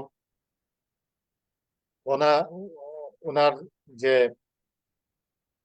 ইচ্ছা শক্তি, সেই আগের মতোই প্রবল আছে কিনা, এই বয়সে থাকে কিনা, এটার একটা ব্যাপার আছে। তিনি যদি প্রতিশোধ স্পৃহা নিয়ে বাংলাদেশের এই আহ, সিংহাসনে সোনার ময়ূর সাজিয়ে, বাঙালি আমরা সকলে মিলে তাকে বসিয়েছি, তাকে কষ্ট করে দিনের পর দিন রাজনীতি করে জেল জুলুম এর মাধ্যমে তৃণমূল থেকে উঠে আসতে হয়নি, দেশের সর্বময় ক্ষমতার সর্বময় উঁচু স্থানে আসীন হতে। আমরা, কেউ বলবেন আমেরিকার কল্যাণে তিনি এখন বাংলাদেশের বর্তমান রেজিমের প্রধান। কেউ বলবেন যে আন্দোলনের ফসল তিনি, এই আন্দোলনের একটা ফসল নিরপেক্ষ ব্যক্তি হিসাবে কিন্তু আমরা তার এ পর্যন্ত ক্ষমতা গ্রহণ করার পর পর্যন্ত এ পর্যন্ত তার আহ, নিরপেক্ষতা আর ন্যায় প্রতিষ্ঠা এর পেছনে তার কোনো দৃশ্যমান উদ্যোগ আমরা দেখতে পারি না। আমাকে যদি আপনি প্রশ্ন করেন তাহলে আমি এর কোথায় কোথায় দেখতে পারিনি এটা আমি বলতে পারি। তো না, এখানে এখানে মহসিন ভাই, আপনি যেটা মনে করেন মাত্র 5 তারিখ 7 তারিখ, আজকে হইলো কয় কয় তারিখ, 23 তারিখ, 2 সপ্তাহ আপনি দৃশ্যমান বলতে এখানে কি বুঝাচ্ছেন আপনি? একটা 2 দিন ছিল না সরকার বাংলাদেশে, এর মধ্যে তাদের কাছে দায়িত্ব এসেছে, এবং তারা এখন আইন শৃঙ্খলা আপনি নিজেই দেখেছেন যে চতুর্দিকে মারামারি খাটাখাটি, মানে এটা যে যারে যেখানে পাইতেছে মারতেছে, খাটতেছে, বুঝলেন, যে মানুষের ঘর বাড়ি জ্বালিয়ে দেওয়া হচ্ছে, ডাকাতি করা হচ্ছে। তারপরেও তারা এবং আপনি নিজেই বলেছেন যে বাংলাদেশের যে এই আইন শৃঙ্খলা রক্ষাকারী বাহিনীর একটা একটা অংশ পুলিশ বাহিনী গত 1 সপ্তাহ আন্দোলনের পরবর্তী 1 সপ্তাহ কোনো ধরনের কোনো কাজ করতে পারে নাই, কারণ তাদের অস্ত্র লুটপাট হয়েছে, তাদের থানা জ্বালানো হয়েছে, তাদেরকে মারা দেখলেই মানুষজন তাদের উপরে চড়াও হয়েছে। এই অবস্থাতে ওনারা দায়িত্ব নিচ্ছেন। এই দায়িত্বের মধ্যে আপনি দৃশ্যমান বলতে কি দেখছেন, কি বুঝাতে চাচ্ছেন? দৃশ্যমান কারণ কোন জিনিসটা আপনি দেখেন নাই? যেমন পুলিশ বাহিনীকে ওনারা বলছেন যে যথেষ্ট শক্তিমত্তা দিয়ে, যথেষ্ট ক্ষমতা দিয়ে এবং যথেষ্ট ন্যায় বিচার করে পুলিশ বাহিনীকে তারা পুনর্বাসিত করছেন। কিন্তু আপনি গিয়ে দেখবেন থানায় থানায় যে পুলিশ বাহিনী দেওয়া হয়েছে, তারা এ পর্যন্ত তারা নৈতিক শক্তি হারিয়েছে যে আগের সেই উদ্যম নিয়ে দেশের শান্তি শৃঙ্খলা, সব জায়গায় সব শান্তি শৃঙ্খলা ফিরিয়ে আনতে পারবে, এই ধরনের উদ্যম পুলিশ বাহিনীর মধ্যে আমরা দেখছি না। এখন প্রশ্ন আসে, কেন ক্ষমতা গ্রহণ করার পরেও আমাদের সেনাবাহিনী দেশে এই যে অরাজকতা সৃষ্টি হলো, ক্ষমতা গ্রহণ এই সরকারের ইন্টারিম সরকারের ক্ষমতা গ্রহণের পরেও 5 শতাধিক মানুষকে হত্যা করা হলো বিভিন্নভাবে, এদের মধ্যে শিশুও আছে, আওয়ামী লীগের লোকজন বেশি, এবং বাড়িঘর পুড়িয়ে দেওয়া হলো, এমনকি দুর্যোগ ব্যবস্থাপনার যে আহ, বিভাগটা ছিল সেটাও পুড়িয়ে দেওয়া হলো। নানাভাবেই লুটপাট অরাজকতা সৃষ্টি করা হলো। আমাদের সেনাবাহিনীর কি এই ক্ষমতাটা ছিল না যে 5 তারিখের পরে সারা দেশে ছড়িয়ে গিয়ে তারা এই অরাজকতা থেকে দেশকে একটা স্বস্তির অবস্থায় ফিরিয়ে আনবেন? এ ধরনের কোন উদ্যোগ আমরা তাদের মধ্য থেকে দেখি নাই। কেন দেখি নাই, এটা একটা প্রশ্নবোধক চিহ্ন অনেকের কাছেই থাকবে। এখন ওনারা কোন জায়গায় ওনারা যাচ্ছেন, ফোন করা হয়, ওনারা দৌড়ে যান।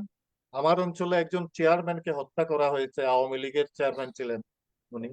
আহ, ফোন করার আধা ঘন্টা পরে সেনাবাহিনী গিয়ে সেখানে উত্তপ্ত অবস্থা ওরা করতে পেরেছে।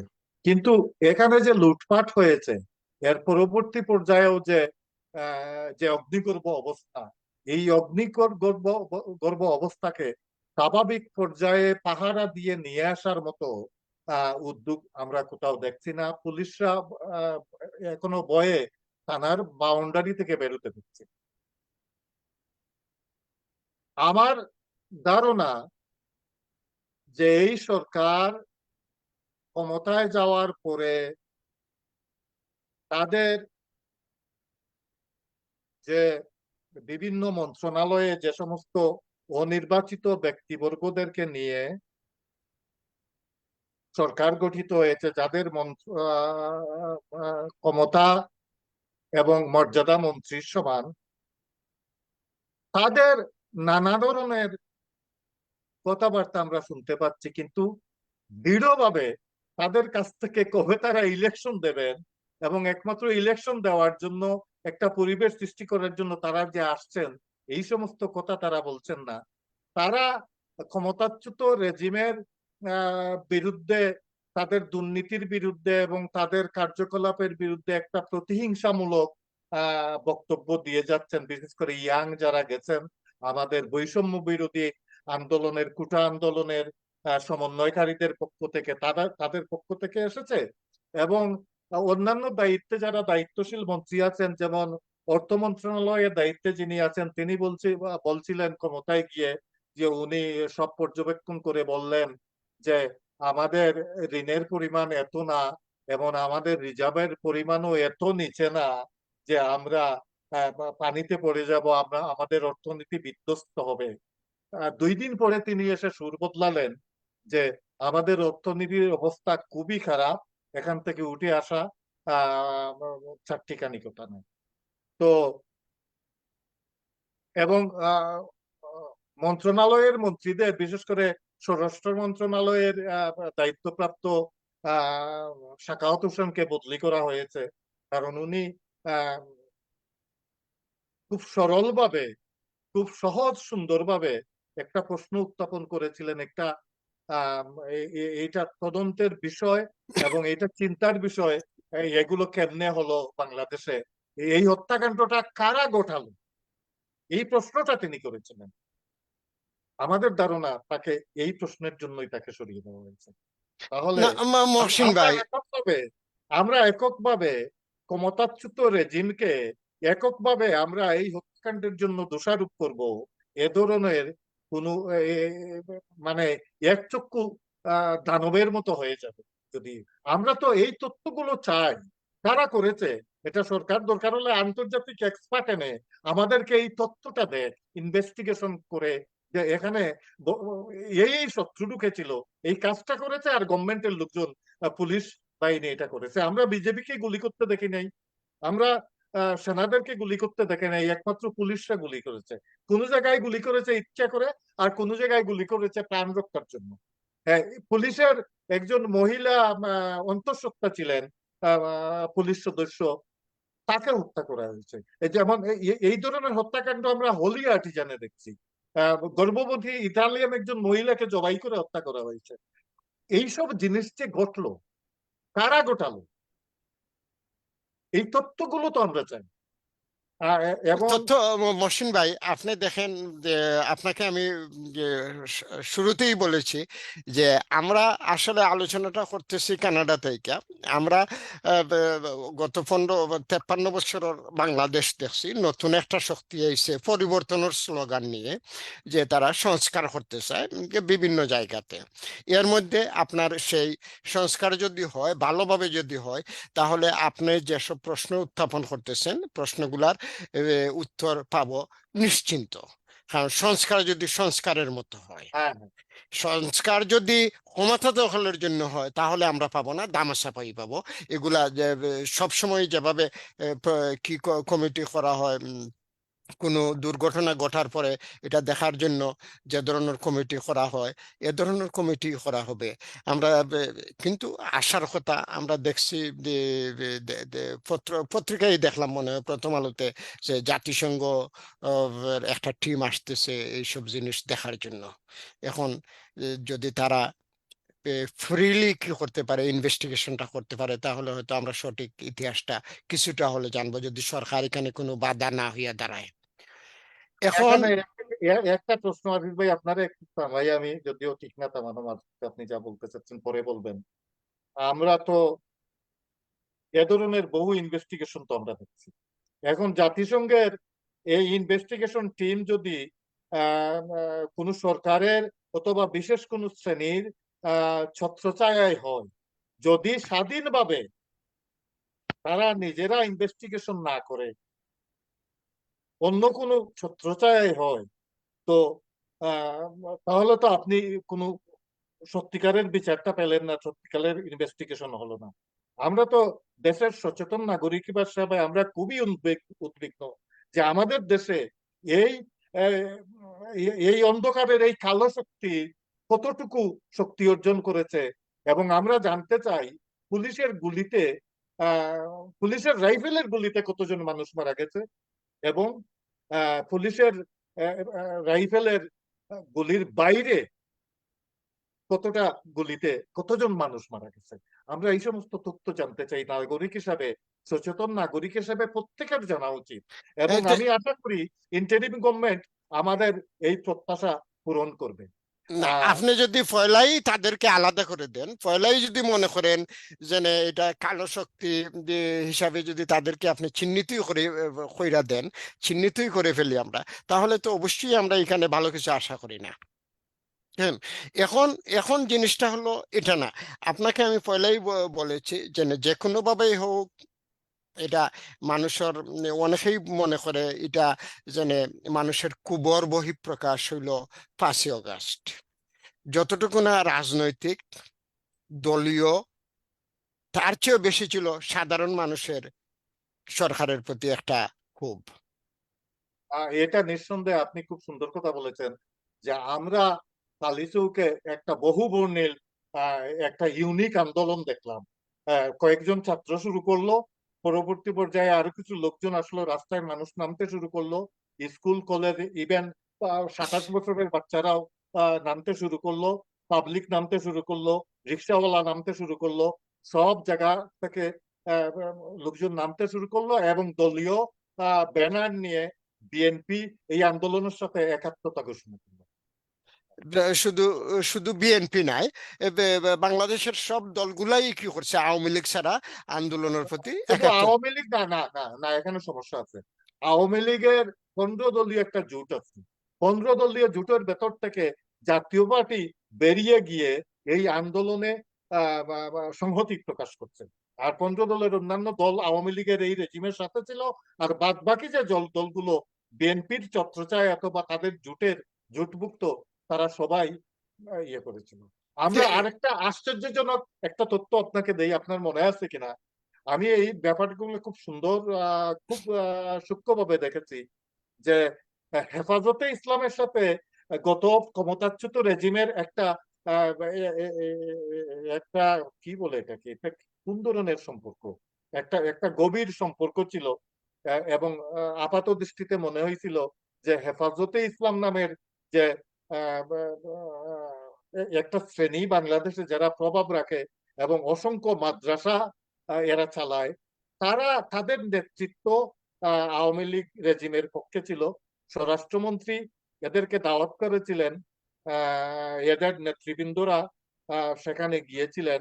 2 দিন পরে, এর পরের দিনই হেফাজতে ইসলাম বেরিয়ে এসে আন্দোলনের পক্ষে সংহতি প্রকাশ করেছে এই স্বরাষ্ট্র মন্ত্রণালয়ে দাওয়াত খেয়ে এসে। তো তারা আম, ঠিক সময় মতো ইউটার্ন করেছে, এবং তাদের নেতৃবৃন্দরা বলছে যে আমরা যদি এখন আমাদের এই আলিয়া মাদ্রাসা নিয়ে, মাদ্রাসার ছাত্রদেরকে নিয়ে আমরা যদি আন্দোলনে নামি, তখন পুরো আন্দোলনের চেহারাটা বদলে যাবে। মনে হবে সারা বাংলাদেশ টুপি আর পাঞ্জাবিতে ছেয়ে গেছে। তো বহির্বিশ্ব থেকে এরকম একটা জিনিস দেখা হবে যেখানে মৌলবাদীরা ক্ষমতা যাচ্ছে। আমরা এই এরকম একটা দৃশ্য দেখতে চাই না। তবে আমরা আখেরে আমরা আন্দোলনকারীদের সাথে আছি, তারা এই সমস্ত বিবৃতি দিয়েছেন, আপনারা দেখেছেন।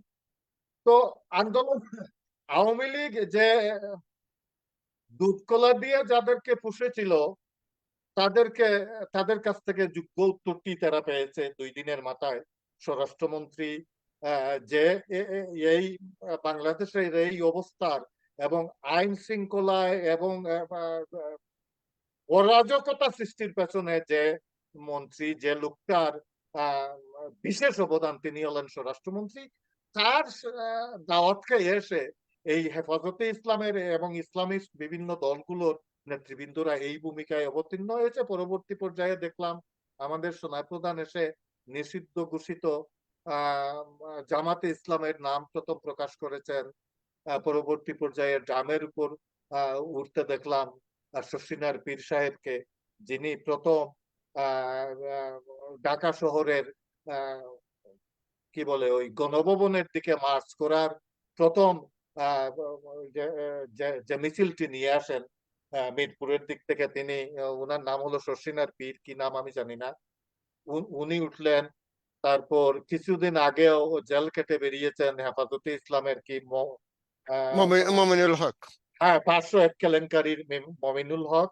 ওনারা ড্রামের উপরে উঠেছেন এবং বিভিন্ন মোর্চা থেকে ওরা ড্রামের উপরে উঠেছেন, উঠে আহ, রাজভবনে গেছেন আহ, বর্তমান রেজিমকে, বর্তমান ইন্টারিম গভর্নমেন্টকে ক্ষমতায় বসানোর জন্য হাত করে। এখন মহসিন ভাই, এটা তো অনেকেই কইলেন, এটা তো চলতেই থাকবো এইসব দোষারোপ, বুঝছেন? মনে করেন এভাবেই চলবে। মনে করেন না না, এটাকে আপনি দোষারোপ বলছেন কেন? এটা তো আমি আমি একটা দোষারোপই। চিত্র দিচ্ছি আপনাকে, যে হ্যাঁ, ভুল এই তো জিনিসটা চিত্র ঘটেছে।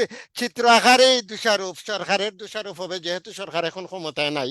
কিন্তু মনে করেন সবকিছুর পরে আমি যেটা কইতেছি, যেমন আজকেও একজনের সাথে কথা হচ্ছিল যে অটোয়ারি মানুষজন, যে ওরা কিছু করতে চায় বঙ্গবন্ধুকে নিয়ে। মনে আমি কারো নাম মেনশন করতেছি না।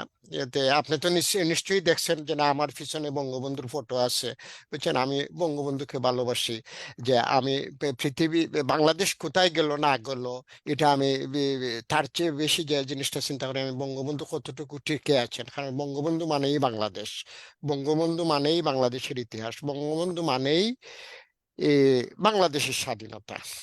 এবং আমরা দেখেছি এরা যারা রিফর্ম করতে এসেছে, এতে বৈষম্যহীন সমাজ ব্যবস্থা তৈরির স্লোগান দিয়ে যারা ক্ষমতাতে এসেছেন, তাদের পয়লা কাজটাই দেখছি।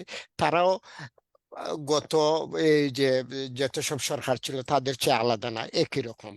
এটা বলেন কিভাবে? যেমন মনে করেন আপনার যে আইসাই শোক দিবস, তারা জাতির জনক শোক দিবস তারা ক্যান্সেল করছেন। তাদের তাদের আমলে না, আসলে আমি বলবো তাদের ক্ষমতা নেওয়ার আগে ট্রানজিশন পিরিয়ডটাতে তারা এটা কে বা খারাপ, আমি যদি পরিষ্কার ভাষায় বলি, আগেও বলেছি, যারা স্বাধীনতার বিরোধিতা করেছে, যারা বঙ্গবন্ধুকে হত্যা করেছে, তারাই ধানমন্ডির 32 নম্বর বাড়িটা জ্বালাইছে। একমাত্র উদ্দেশ্য হলো বাংলাদেশের ইতিহাসকে জ্বালিয়ে দেওয়া, 71-এর ইতিহাসকে জ্বালিয়ে দেওয়া। এবং আমরা যদি বৈষম্যহীন সমাজ আসলেই করতে চাই, এটা আমরা চাই সব দলের অংশগ্রহণ। আওয়ামী লীগ একটা দল বাংলাদেশে, মাটির সাথে যারা মিশে আছে, এরা ইচ্ছা করলেও এদেরকে এই ধ্বংস করা যাবে না। দেখা যাবে 50 বছর পরেও এই মাটি থেকেই নতুন আওয়ামী লীগের কি হচ্ছে, জন্ম হচ্ছে। সুতরাং এই 50 বছর যাহাতে এরা বৈষম্যহীন সমাজ ব্যবস্থার চর্চা করবে, সুতরাং আমরা আশা করি, আমি মনে করি যে বঙ্গবন্ধুকে রাইখেই তাদের সেই চর্চা করাটা উচিত।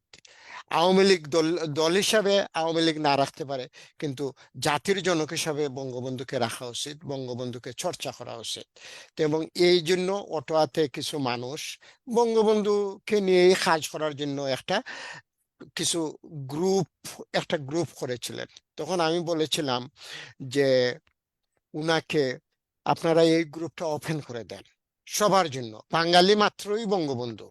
বাঙালি, কারণ এটা কিন্তু আওয়ামী লীগের গ্রুপ না, এটা বঙ্গবন্ধুকে লাভার্স গ্রুপ বলতে পারেন আপনি। সুতরাং আমরা আশা করব বঙ্গবন্ধুকে সব বাংলাদেশি ভালোবাসে, যারা ভালোবাসে না তাদেরকে আমরা বাধ্য করব আমাদের কার্যকলাপে যে তারা বঙ্গবন্ধুকে ভালোবাসে। যতদিন পর্যন্ত তারা বঙ্গবন্ধুকে ভালো না বাসবে, ততদিন পর্যন্ত বাংলাদেশে বৈষম্যহীন সমাজ প্রতিষ্ঠিত হবে না। আমি আপনার কাছে জানতে চাব যে, আমি বারবার বলতেছি মহসিন ভাই, যে আমরা আসলে তাদেরকে কি বলতে পারি, কি তাদের করা উচিত?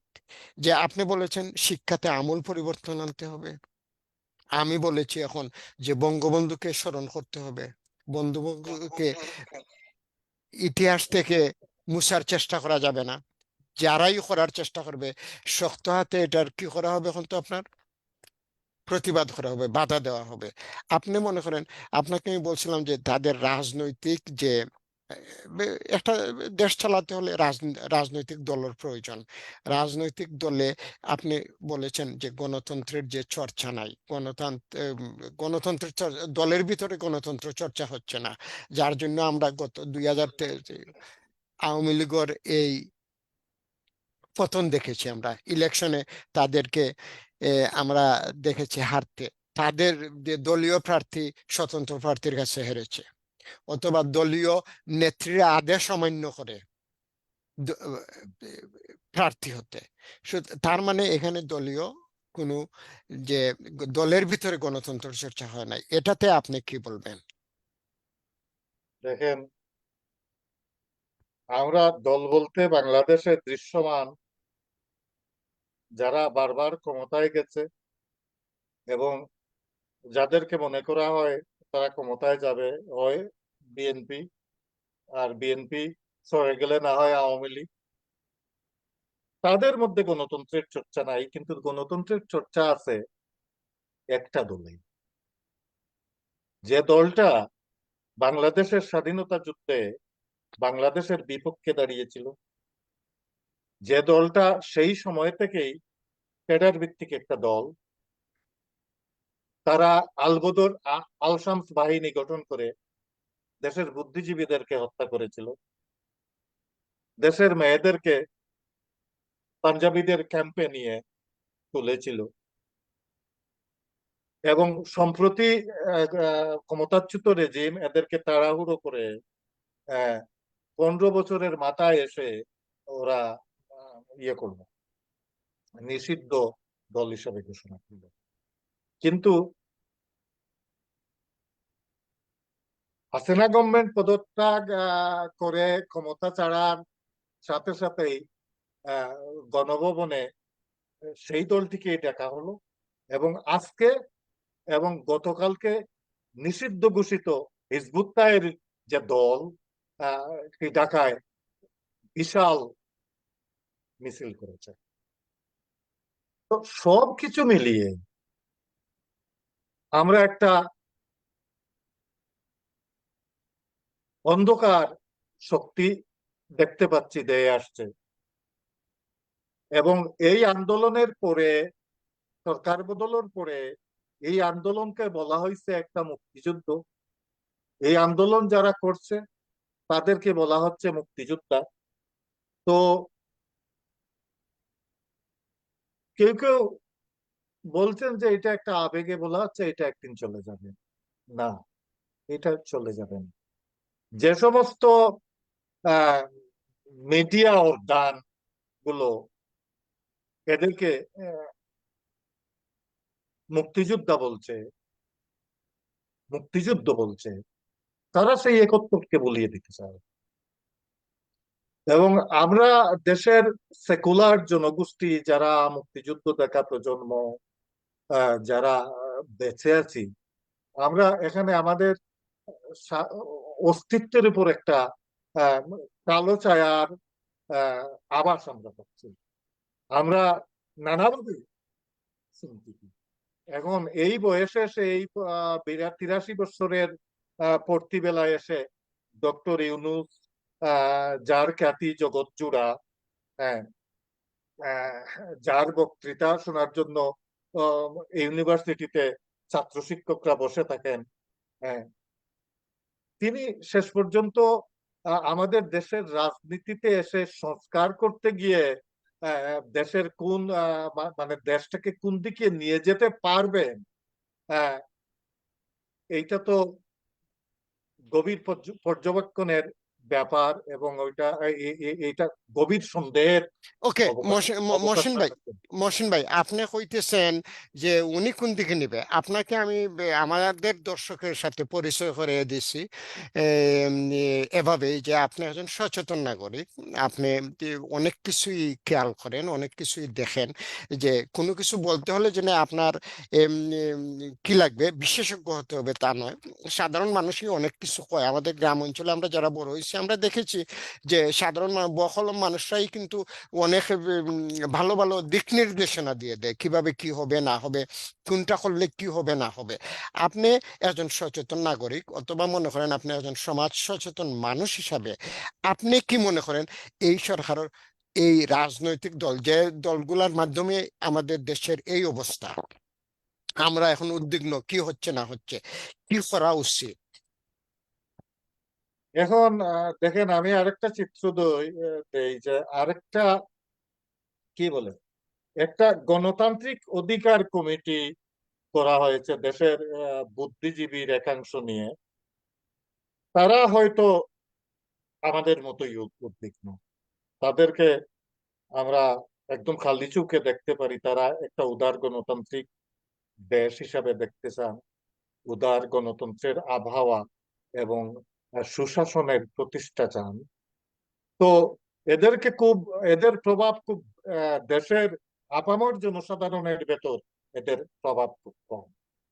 হ্যাঁ, আপামর জনসাধারণের ভেতর যে মানুষগুলোর প্রভাব আছে, আহ, দৃশ্যমান রাজনৈতিক দলগুলোর নেতৃবৃন্দের বাইরে এবং রাজনৈতিক দলগুলোর বাইরে যারা, যাদের প্রভাব আমরা দেখতে পাচ্ছি গত প্রায় 75-এর পট পরিবর্তনের পরবর্তী সময় থেকে ধারাবাহিকভাবে এই জায়গায় পৌঁছে গেছে। আহ, এটা হলো যে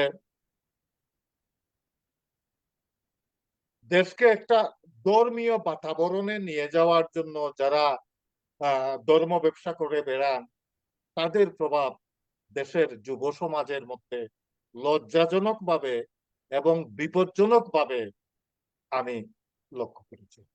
এর কারণ হলো যে দেশে এই যে গণতান্ত্রিক চর্চা নাই, দেশে একটা আধুনিক আহ, শিক্ষা ব্যবস্থা এখনো আমরা দিতে পারি নাই, যার কারণে এই শক্তিটা দেশের যুব সমাজের মেন্টর যে আহ, যারা হয়েছে তাদের এরা কোথায় কোথায় মিথ্যা কথা বলে বেড়ায়, হিংসা ছড়ায়। হ্যাঁ, এবং গোত্রে গোত্রে জাতিতে জাতিতে, এবং তাদের মধ্যে বিভক্তি আছে, কিন্তু একটা সময় দেখা যায় তারা এক হয়ে যায়। যখন দেখে দেখে তারা তাদের ব্যবসার সমস্যা হবে, তখন তারা সবাই এক না হয় একজন আরেকজনের গলা কাটে। হ্যাঁ, তো আমরা তো ঢাকায় দেখেছি একজন নিরীহ সুফি মৌলানা ফারুকিকে রাতের বেলা আসে গলায় চুরি দিয়ে কেটে ফেলে রেখেছে। এসব তারা করে আবার যখনই বিপর্যয় দেখে তাদের ব্যবসা নষ্ট হয়ে যাবে, তারা এক হয়ে যায়। যেমন এই আন্দোলনে তারা এক হয়ে এই ক্ষমতাচ্যুত রেজিমের বিরুদ্ধে দাঁড়িয়েছিল, সকলের সাথে ছিল। এবং আগামীতে আমার বিশ্বাস তারা যদি ইলেকশন আসে দেশে, তো তারা একটা শক্তি নিয়ে নামবে। এবং সুখের বিষয় হলো বিএনপি কে বলা হইতো যে বিএনপি জামাতের সাথে, যুদ্ধ অপরাধীর সাথে, স্বাধীনতা বিরোধী চক্রের সাথে, বিশেষ করে জামাতের প্রসঙ্গ এনে টেনে বলা হইতো যে ওরা জোট করে, ওরা ক্ষমতায় গেলে এদেরকে মন্ত্রী বানায়। ওরা বানিয়েছে বটে, ওরা যে অবস্থায় দাঁড়িয়ে এদের দল বানিয়েছিল, এখন এদের এই পরিস্থিতি নাই। এখন ওরা ইচ্ছে করলেই জামাতে ইসলাম এদের সাথে জোট বাঁধতে আসবে না। এই আন্দোলনের পরে বিএনপি নিজেদেরকে একটা সন্ত্রাসী দল, লুটপাটকারী দল হিসাবে গত রিজিমের কাতারে দাঁড়িয়ে গেছে। কিন্তু ওরা, জামাতে ইসলাম, আন্দোলন শেষ হওয়ার পরের দিন দিন দিন থেকেই তারা দেখাচ্ছে তারা জনবান্ধব, দেশে তারা শান্তি চায়, দেশে হিন্দু মুসলিম ঐক্য চায়, তারা মন্দির পাহারা দেয়। তো তারা হিন্দু মুসলিম বাই বাই বলে।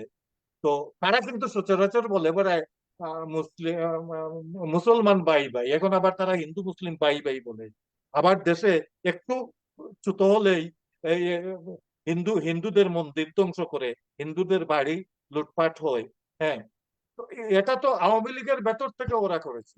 এবং এদের লোকজন আমি দেখেছি যে যখন আগুন সন্ত্রাসের সময়, আগুন সন্ত্রাসের নাম দিয়ে যখন আওয়ামী লীগ গভর্নমেন্ট এই বিএনপি এবং জামাতকে এর বিরুদ্ধে নানান দমন পীড়ন শুরু করে, তখন আহ, ছাত্র শিবির একটা সার্কুলার প্রকাশ করে যে তোমরা এখন আহ, তাকিয়া একটা শব্দ আছে আমাদের, এই তাকিয়া শব্দর উপর ভর করে তোমরা ইয়েতে নাও, সরকারি দল দখল করো।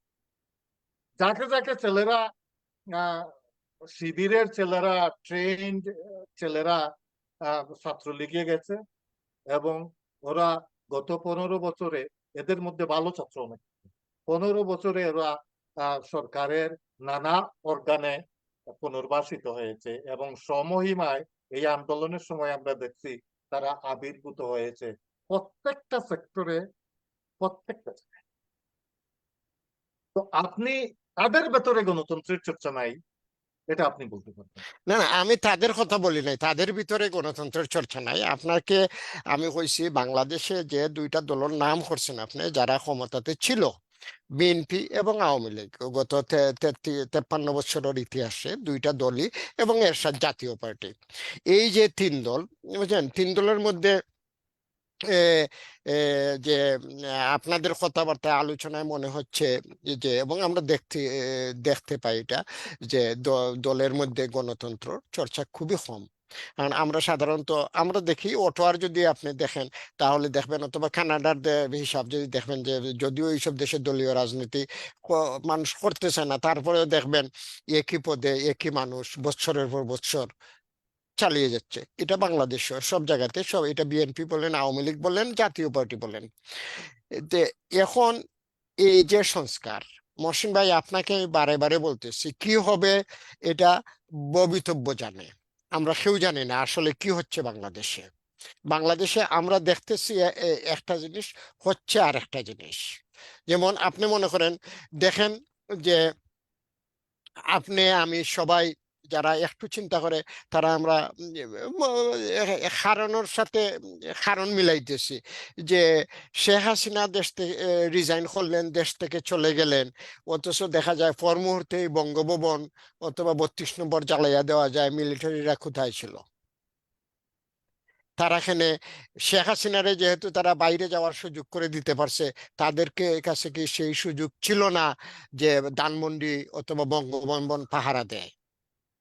আমি আরেকটা প্রশ্ন করি আপনার সাথে সম্পূরক, তাদের হাতে কি এই ক্ষমতাটা ছিল না শেখ হাসিনাকে আহ, কয়েদ করে সেনাবাহিনী ক্যাম্পের ভেতর নিরাপত্তা দিয়ে রাখা?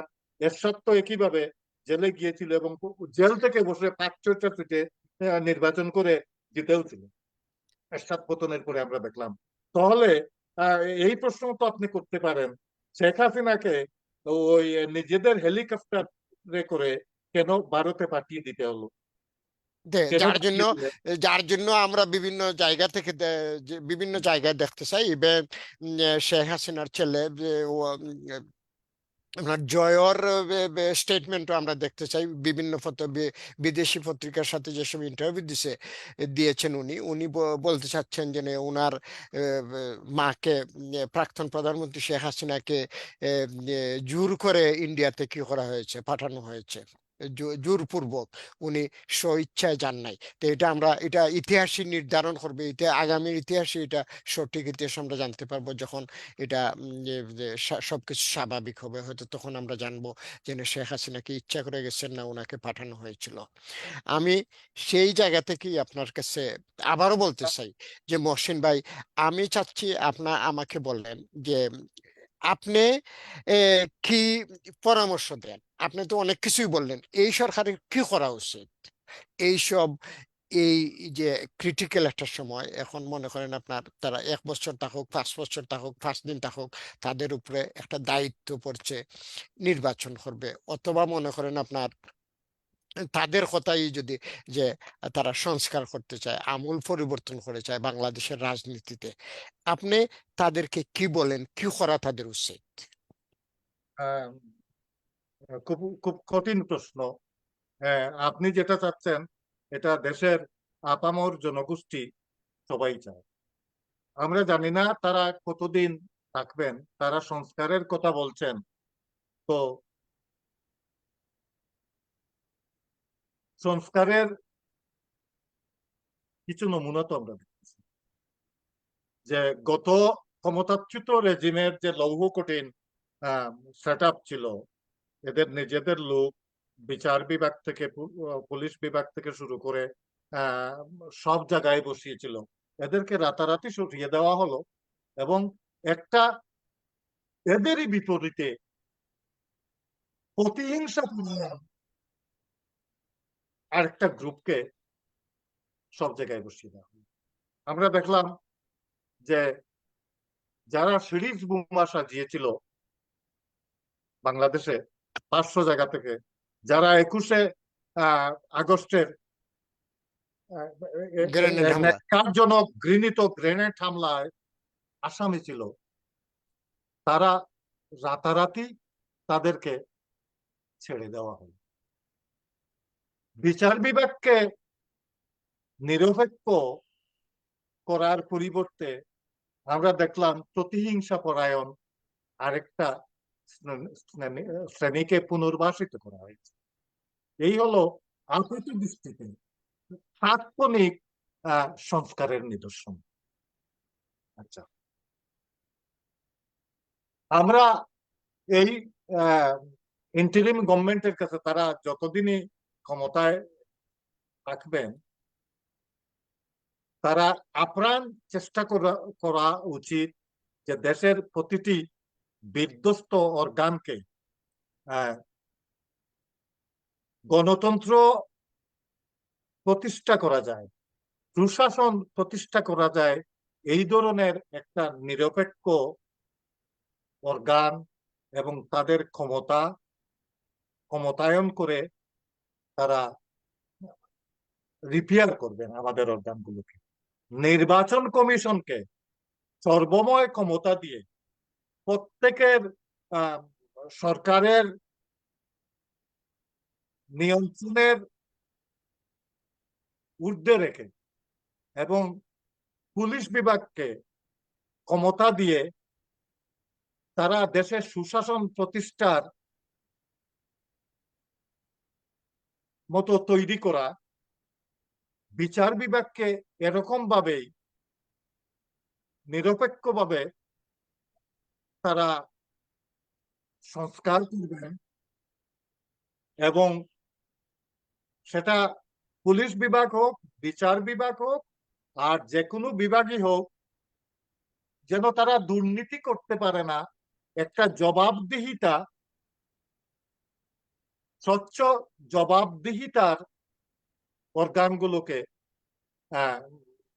তৈরি করবেন। তাহলে হয়তো আগামীতে যে নির্বাচনগুলো হবে, প্রত্যেক দলের ভেতর তখন হুলস্থুল করবে, নিজেদের মানে নিজেদের দলের ভেতরও গণতন্ত্র নিয়ে আসা এবং তাদের সাধারণ কর্মীদের বাছাইকৃত নেতৃবৃন্দকে নির্বাচনের সুযোগ দিয়ে এবং জনসাধারণের ম্যান্ডেট নিয়ে আগামীতে যারা ক্ষমতায় আসবে, তারা হয়তো দেশের একটা ভালো অবস্থানে দেশ যাইতে পারে। আমাদের স্বপ্নের প্রথম সিঁড়িটা হয়তো আমরা পেরুতে পারবো। গত 50 বছরেও আমরা সেই সিঁড়িতে একটা ধাপও আমরা পেরুতে পারি নাই।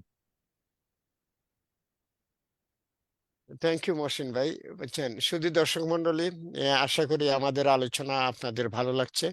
আমাদের এই আলোচনা অটোয়া থেকে প্রকাশিত বাংলা কাগজ, বাংলা পত্রিকা আশ্রমের পক্ষ থেকে করা হচ্ছে। আমরা আপনারা জানেন যে আমাদের এই এই ফেসবুক পেজ লাইভে আমরা 2-3 মাস আগেই শুরু করেছিলাম আশ্রম আড্ডা হিসাবে। আমাদের উদ্দেশ্য ছিল, আশা ছিল যে আশ্রমে যারা লেখালেখি করেন, বাংলাদেশ বা কানাডা বা বিভিন্ন দেশ থেকে যারা আশ্রমে লিখেন, আশ্রম যারা পড়েন, তাদের সাথে আমাদের আর্থিক একটা সম্পর্ক তৈরি করার জন্য আমরা এই লাইভ আড্ডার ব্যবস্থা করেছিলাম সাহিত্য আড্ডা হিসাবে। এই যে এখানে সব আমজনতার উপস্থিতি থাকবে। আলোচক হতে হবে না অথবা লেখক হতে হবে না, আপনি পড়েন, আপনি ড্রয়িং রুমে বসে আলোচনা করেন। আমরা সেভাবেই চেয়েছিলাম যে আমাদের এই আড্ডাটা করব এবং আমরা 2-3টা করেও ছিলাম। কিন্তু হঠাৎ করে এই বাংলাদেশে একটা পরিবর্তন হয়, এবং সেই পরিবর্তন, অবশ্যই পরিবর্তন মানুষ চায়, মানুষ ভালোর জন্যই পরিবর্তন করে। এবং আমরাও জানি, আমরা আহ, আমি নিজে বৎসর দেড়েক আগে দেশে গেছিলাম। তখন আমি দেশের যে অবস্থা দেখেছি, যে আওয়ামী লীগের যারা, তাদের কথা শুনেছি, তখনই আমার জন্য মনে হয়েছিল দলের মধ্যে সেই সম্প্রীতি, দলের মধ্যে কর্মীদের মধ্যে নেতাদের সাথে নেতাদের, কর্মীদের মধ্যে কর্মীদের আগের মতো সেই যোগাযোগ নাই, কোনো না কোনো ভাবে তারা বিচ্ছিন্ন। এবং তখন মনে হয়েছিল, যদিও চেষ্টা করেছি আমরা যে সব সময় বলতে, যে না, আওয়ামী লীগকে এত সহজে, আওয়ামী লীগের যে উন্নয়ন কাজ, সেই উন্নয়নের জন্য হলেও মানুষ আবার ক্ষমতাতে আনবে। কিন্তু আসলে আমাদের ধারণা ভুল ছিল। মহসিন ভাই প্রথমেই বলেছেন যে বুঝতেই পারে নাই বর্তমান নেতৃত্ব যে দেশে কি হচ্ছে, বা এই পরিবর্তন হঠাৎ করে একদিনের মাথায় ক্ষমতা থেকে চলে যেতে হবে। তে এটা আমরা জানি এবং আমরা বিশ্বাস করি যে ভুল আমাদের হয়েছে, এবং ভুল স্বীকার করাটাই আমি মনে করি বুদ্ধিমানের কাজ। আওয়ামী লীগ যারা করেন, আপনারা দেশে যারা আওয়ামী লীগ করবেন অথবা পরবর্তীতে ক্ষমতা আসার চিন্তা করতেছেন, আপনাদের কাছে আমাদের অনুরোধ যে আপনারা চিন্তা করবেন এই 2 মাস কি হয়েছিল, কি জন্য হয়েছিল। এমনকি আমি এখন বিএনপি যারা করেন, আপনারা যারা স্বপ্ন দেখতেছেন ক্ষমতাতে আসবেন, তারাও চিন্তা করেন আপনারা 15 বছর হেনে ক্ষমতাতে আসতে পারেন নাই। এগুলা চিন্তার বিষয়। এক একটা আন্দোলন হয়, আমাদেরকে চিন্তার খোরাক দেয়। আমাদের চিন্তা করা উচিত কি জন্য হয়। আমরা যদি হবে মনে কইরাই গা ভাসাইয়া দেই, তাহলে এগুলো হতেই থাকবে। শুধু দর্শক মন্ডলী, আমরা খুব তাড়াতাড়ি আমাদের আলোচনা শেষ করব। শেষ করার আগে আমি আমাদের একজন কমেন্টারকে ধন্যবাদ দিতে চাই।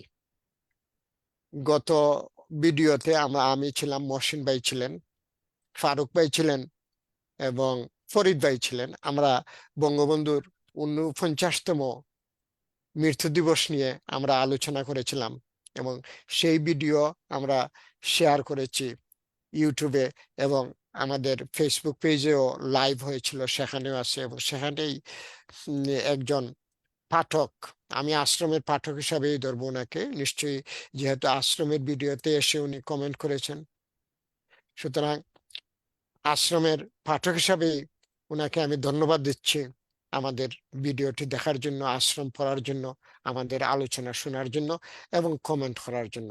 আপনার একটু ভুল হয়েছে এই জায়গাতে, যে আমরা কোনো দলীয় লেজুর ভিত্তি করি নাই। আমরা দেশের বাইরে থেকে আমাদের বাংলাদেশের দলের লেজুর ভিত্তি না করলেও চলবে, কিন্তু আমরা লেজুর ভিত্তি করি বঙ্গবন্ধু শেখ মুজিবের। কারণ আমরা মনে করি বঙ্গবন্ধু আমাদের জাতির পিতা, বঙ্গবন্ধু বাংলাদেশের স্রষ্টা, দ্রষ্টা, স্থপতি। বঙ্গবন্ধুকে যখনই আমরা দেখব কেউ না কেউ বঙ্গবন্ধুকে বাংলাদেশের মানচিত্র থেকে মুছে দেওয়ার চেষ্টা করছেন, আমরা তার প্রতিবাদ করব। এবং সেই প্রতিবাদেরই একটা নমুনা ছিল 49তম 15ই শোক দিবস। এবং সেখানে আমরা বলার চেষ্টা করেছি যে আমরা আওয়ামী লীগ বিএনপিকে আমরা এখানে পৃষ্ঠপোষকতা করতেছি না, তাদের দর্শন নিয়ে আলোচনা করছি না, আমরা আলোচনা করতে চাই বঙ্গবন্ধুকে নিয়ে। এবং আমরা জাতির কাছে প্রশ্ন রাখতে চাই যে বঙ্গবন্ধু মারা গেছেন আজ থেকে উম, কত বছর, 47 বছর আগে। 47 বছর আগে মারা গেছেন, উনাকেই মারা হয়েছে আন্তর্জাতিক ভাবে। এটা একটা আন্তর্জাতিক কি ছিল, চক্রান্তের চক্রান্ত ছিল। আন্তর্জাতিক ভাবে যে বাংলাদেশ যখন একটা দেশ স্বাধীন হয়েছে, তখনই তার স্থপতিকে, তার স্বাধীনতা, তাকে ধ্বংস, পরিবারে ধ্বংস, হত্যা করা হয় একটা সেনাবাহিনীর একটা গোষ্ঠী দ্বারা।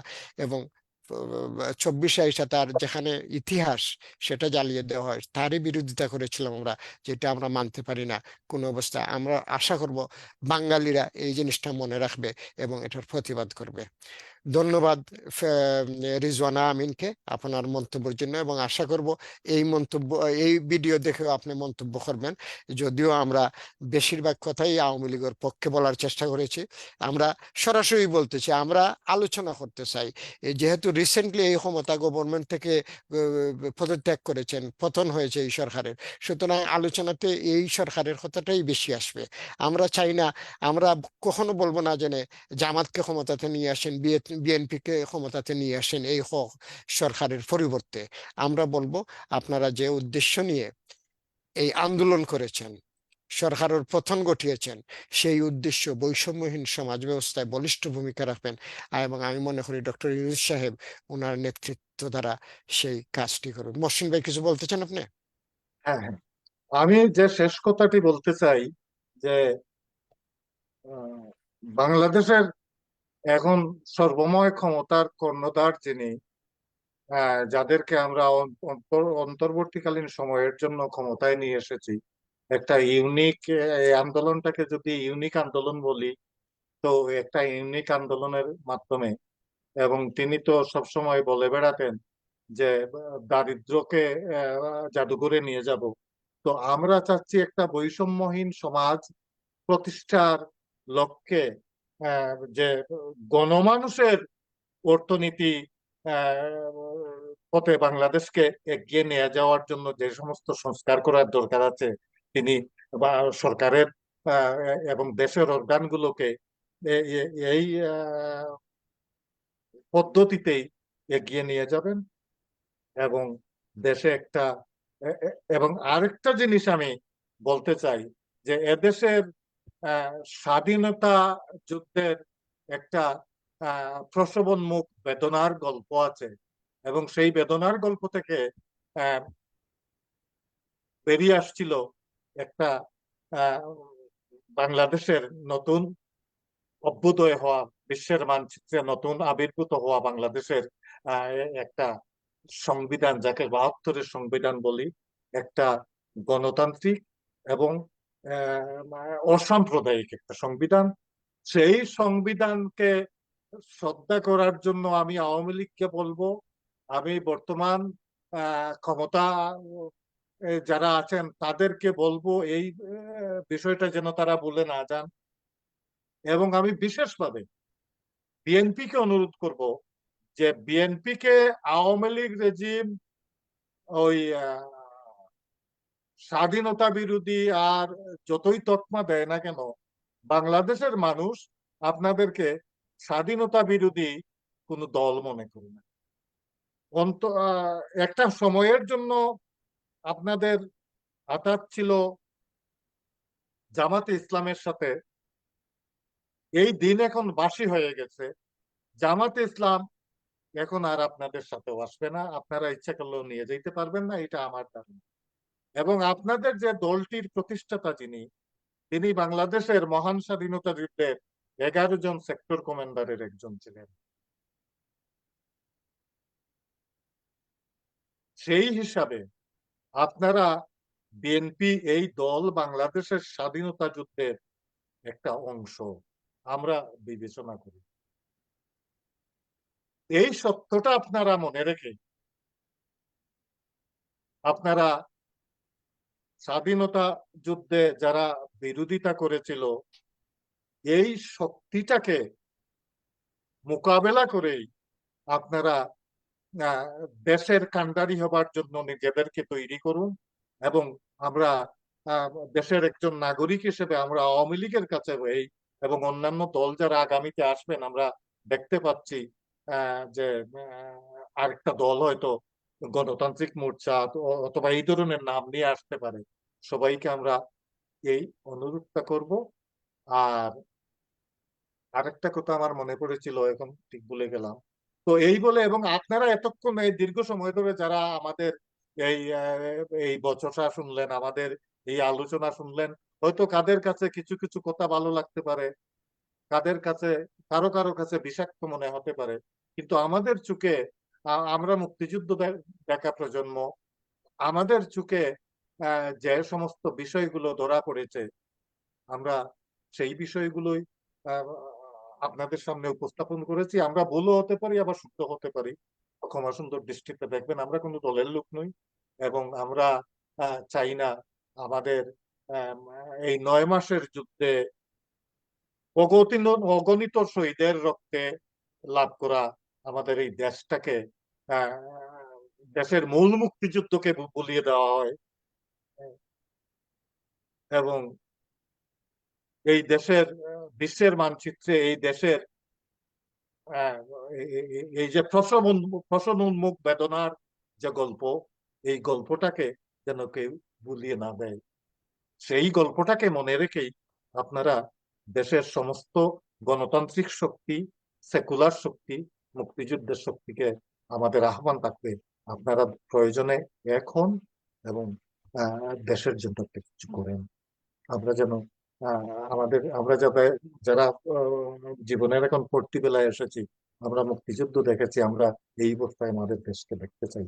আপনাদের সকলের জন্য ভালোবাসা, সকলের জন্য শুভেচ্ছা। ভালো থাকুন সবাই। Thank you. ধন্যবাদ মহসিন ভাই। শুধু শুধু দর্শক মন্ডলী, আপনারা এতক্ষণ কষ্ট করে আমাদের আলোচনা শুনেছেন বা পরবর্তীতে শুনবেন, প্রায় 2 ঘন্টার মতো আলোচনা, এবং আশা করি আপনাদের ভালো লাগবে। এবং সম্ভব হলে আমাদের আলোচনা যদি আপনাদের ভালো লাগে, এটা অন্য মানুষকে শোনার ব্যবস্থা করে দিবেন, শেয়ার করবেন।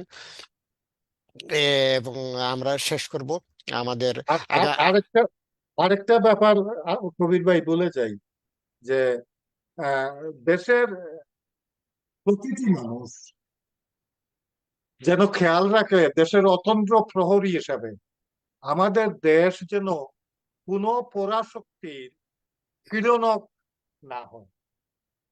কোন দল, কোন সরকার যদি সেই পথে এগোয়, তাদেরকে টেনে সরিয়ে দেওয়ার এবং আমাদের দেশকে একটা স্বাধীন সার্বভৌম দেশের মর্যাদায় স্থির রাখার প্রচেষ্টা সকলেই যেন করেন। আমরা যেন কোনো কালো শক্তির কাছে, কোনো পরাশক্তির কাছে পরাজিত না হই। সেটা ভারত হোক, চায়না হোক, রাশিয়া হোক, আমেরিকা হোক। ধন্যবাদ। Thank you.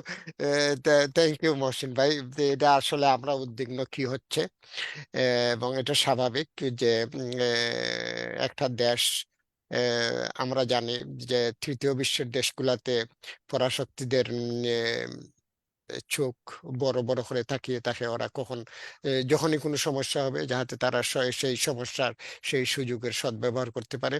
এবং আমেরিকার তো আপনারা জানেন না, হয়তো অনেকেই জানেন, অনেকে, যে আধিপত্যবাদী, তার তার ক্যারেক্টারই হইল, চরিত্র হইল অন্যকে, নিজেরটা রাইকা অন্যর উপরে মাতব্বরি করা। এটা সেই জন্মলগ্ন থেকেই তাদের সেই অভ্যাস।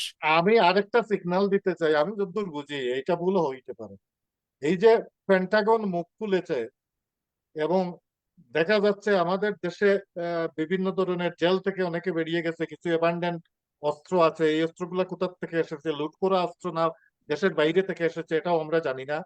তবে এই এই শক্তিটা আহ, যখন মাথাচাড়া দিয়ে উঠবে, এবং সরকারের অথবা দেশের নিরাপত্তার কথা বলে যেন পেন্টাগনের সৈনিকরা আমাদের দেশে না নামে।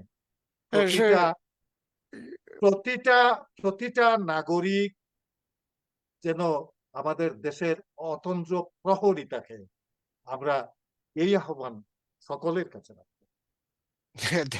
থ্যাংক ইউ মহসিন ভাই। আমাদের আসলে এমন ভাবে আলোচনা হচ্ছে যেন মনে হচ্ছে এটাই আপনার শেষ আলোচনা। আসলে প্রত্যেক সপ্তাহে আমরা আলোচনা করব, বুঝছেন। ধন্যবাদ, ধন্যবাদ। শুধু দর্শক মন্ডলী, আমরা প্রতি সপ্তাহে এ ধরনের আলোচনার ব্যবস্থা করব। আপনারা, এটা সাহিত্য, বেসিক্যালি এটা সাহিত্য আড্ডাই ছিল, কিন্তু যেহেতু দেশে এখন একটা পরিবর্তন হচ্ছে, আমরা সেই পরিবর্তনে আমাদের চিন্তা চেতনা আপনাদের সাথে শেয়ার করতে চাই।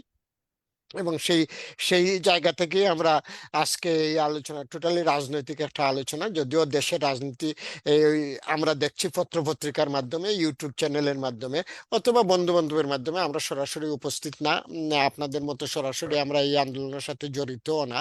তারপরেও আমরা চেষ্টা করছি যে কোনো না কোনো ভাবে আপনাদের সাথে আমাদের চিন্তা শেয়ার করা, এবং সেই দায়িত্ববোধ থেকে আমাদের এই আয়োজন। এবং আগামী সপ্তাহে হবে আর কারো সাথে আমার এই আলোচনা। আপনারা ভালো থাকুন, এবং আমরা আশা করব খুব তাড়াতাড়ি বাংলাদেশের যে বর্তমান সরকার এই বন্যা পরিস্থিতি নিয়ন্ত্রণ করে মানুষকে স্বাভাবিক জীবনযাত্রা ফিরিয়ে নিয়ে আসবে। সবাই ভালো থাকুন। জয় বাংলা, জয় বঙ্গবন্ধু। থ্যাংক ইউ, মহসিন ভাই। হইলো হইলো আজিজ ভাই।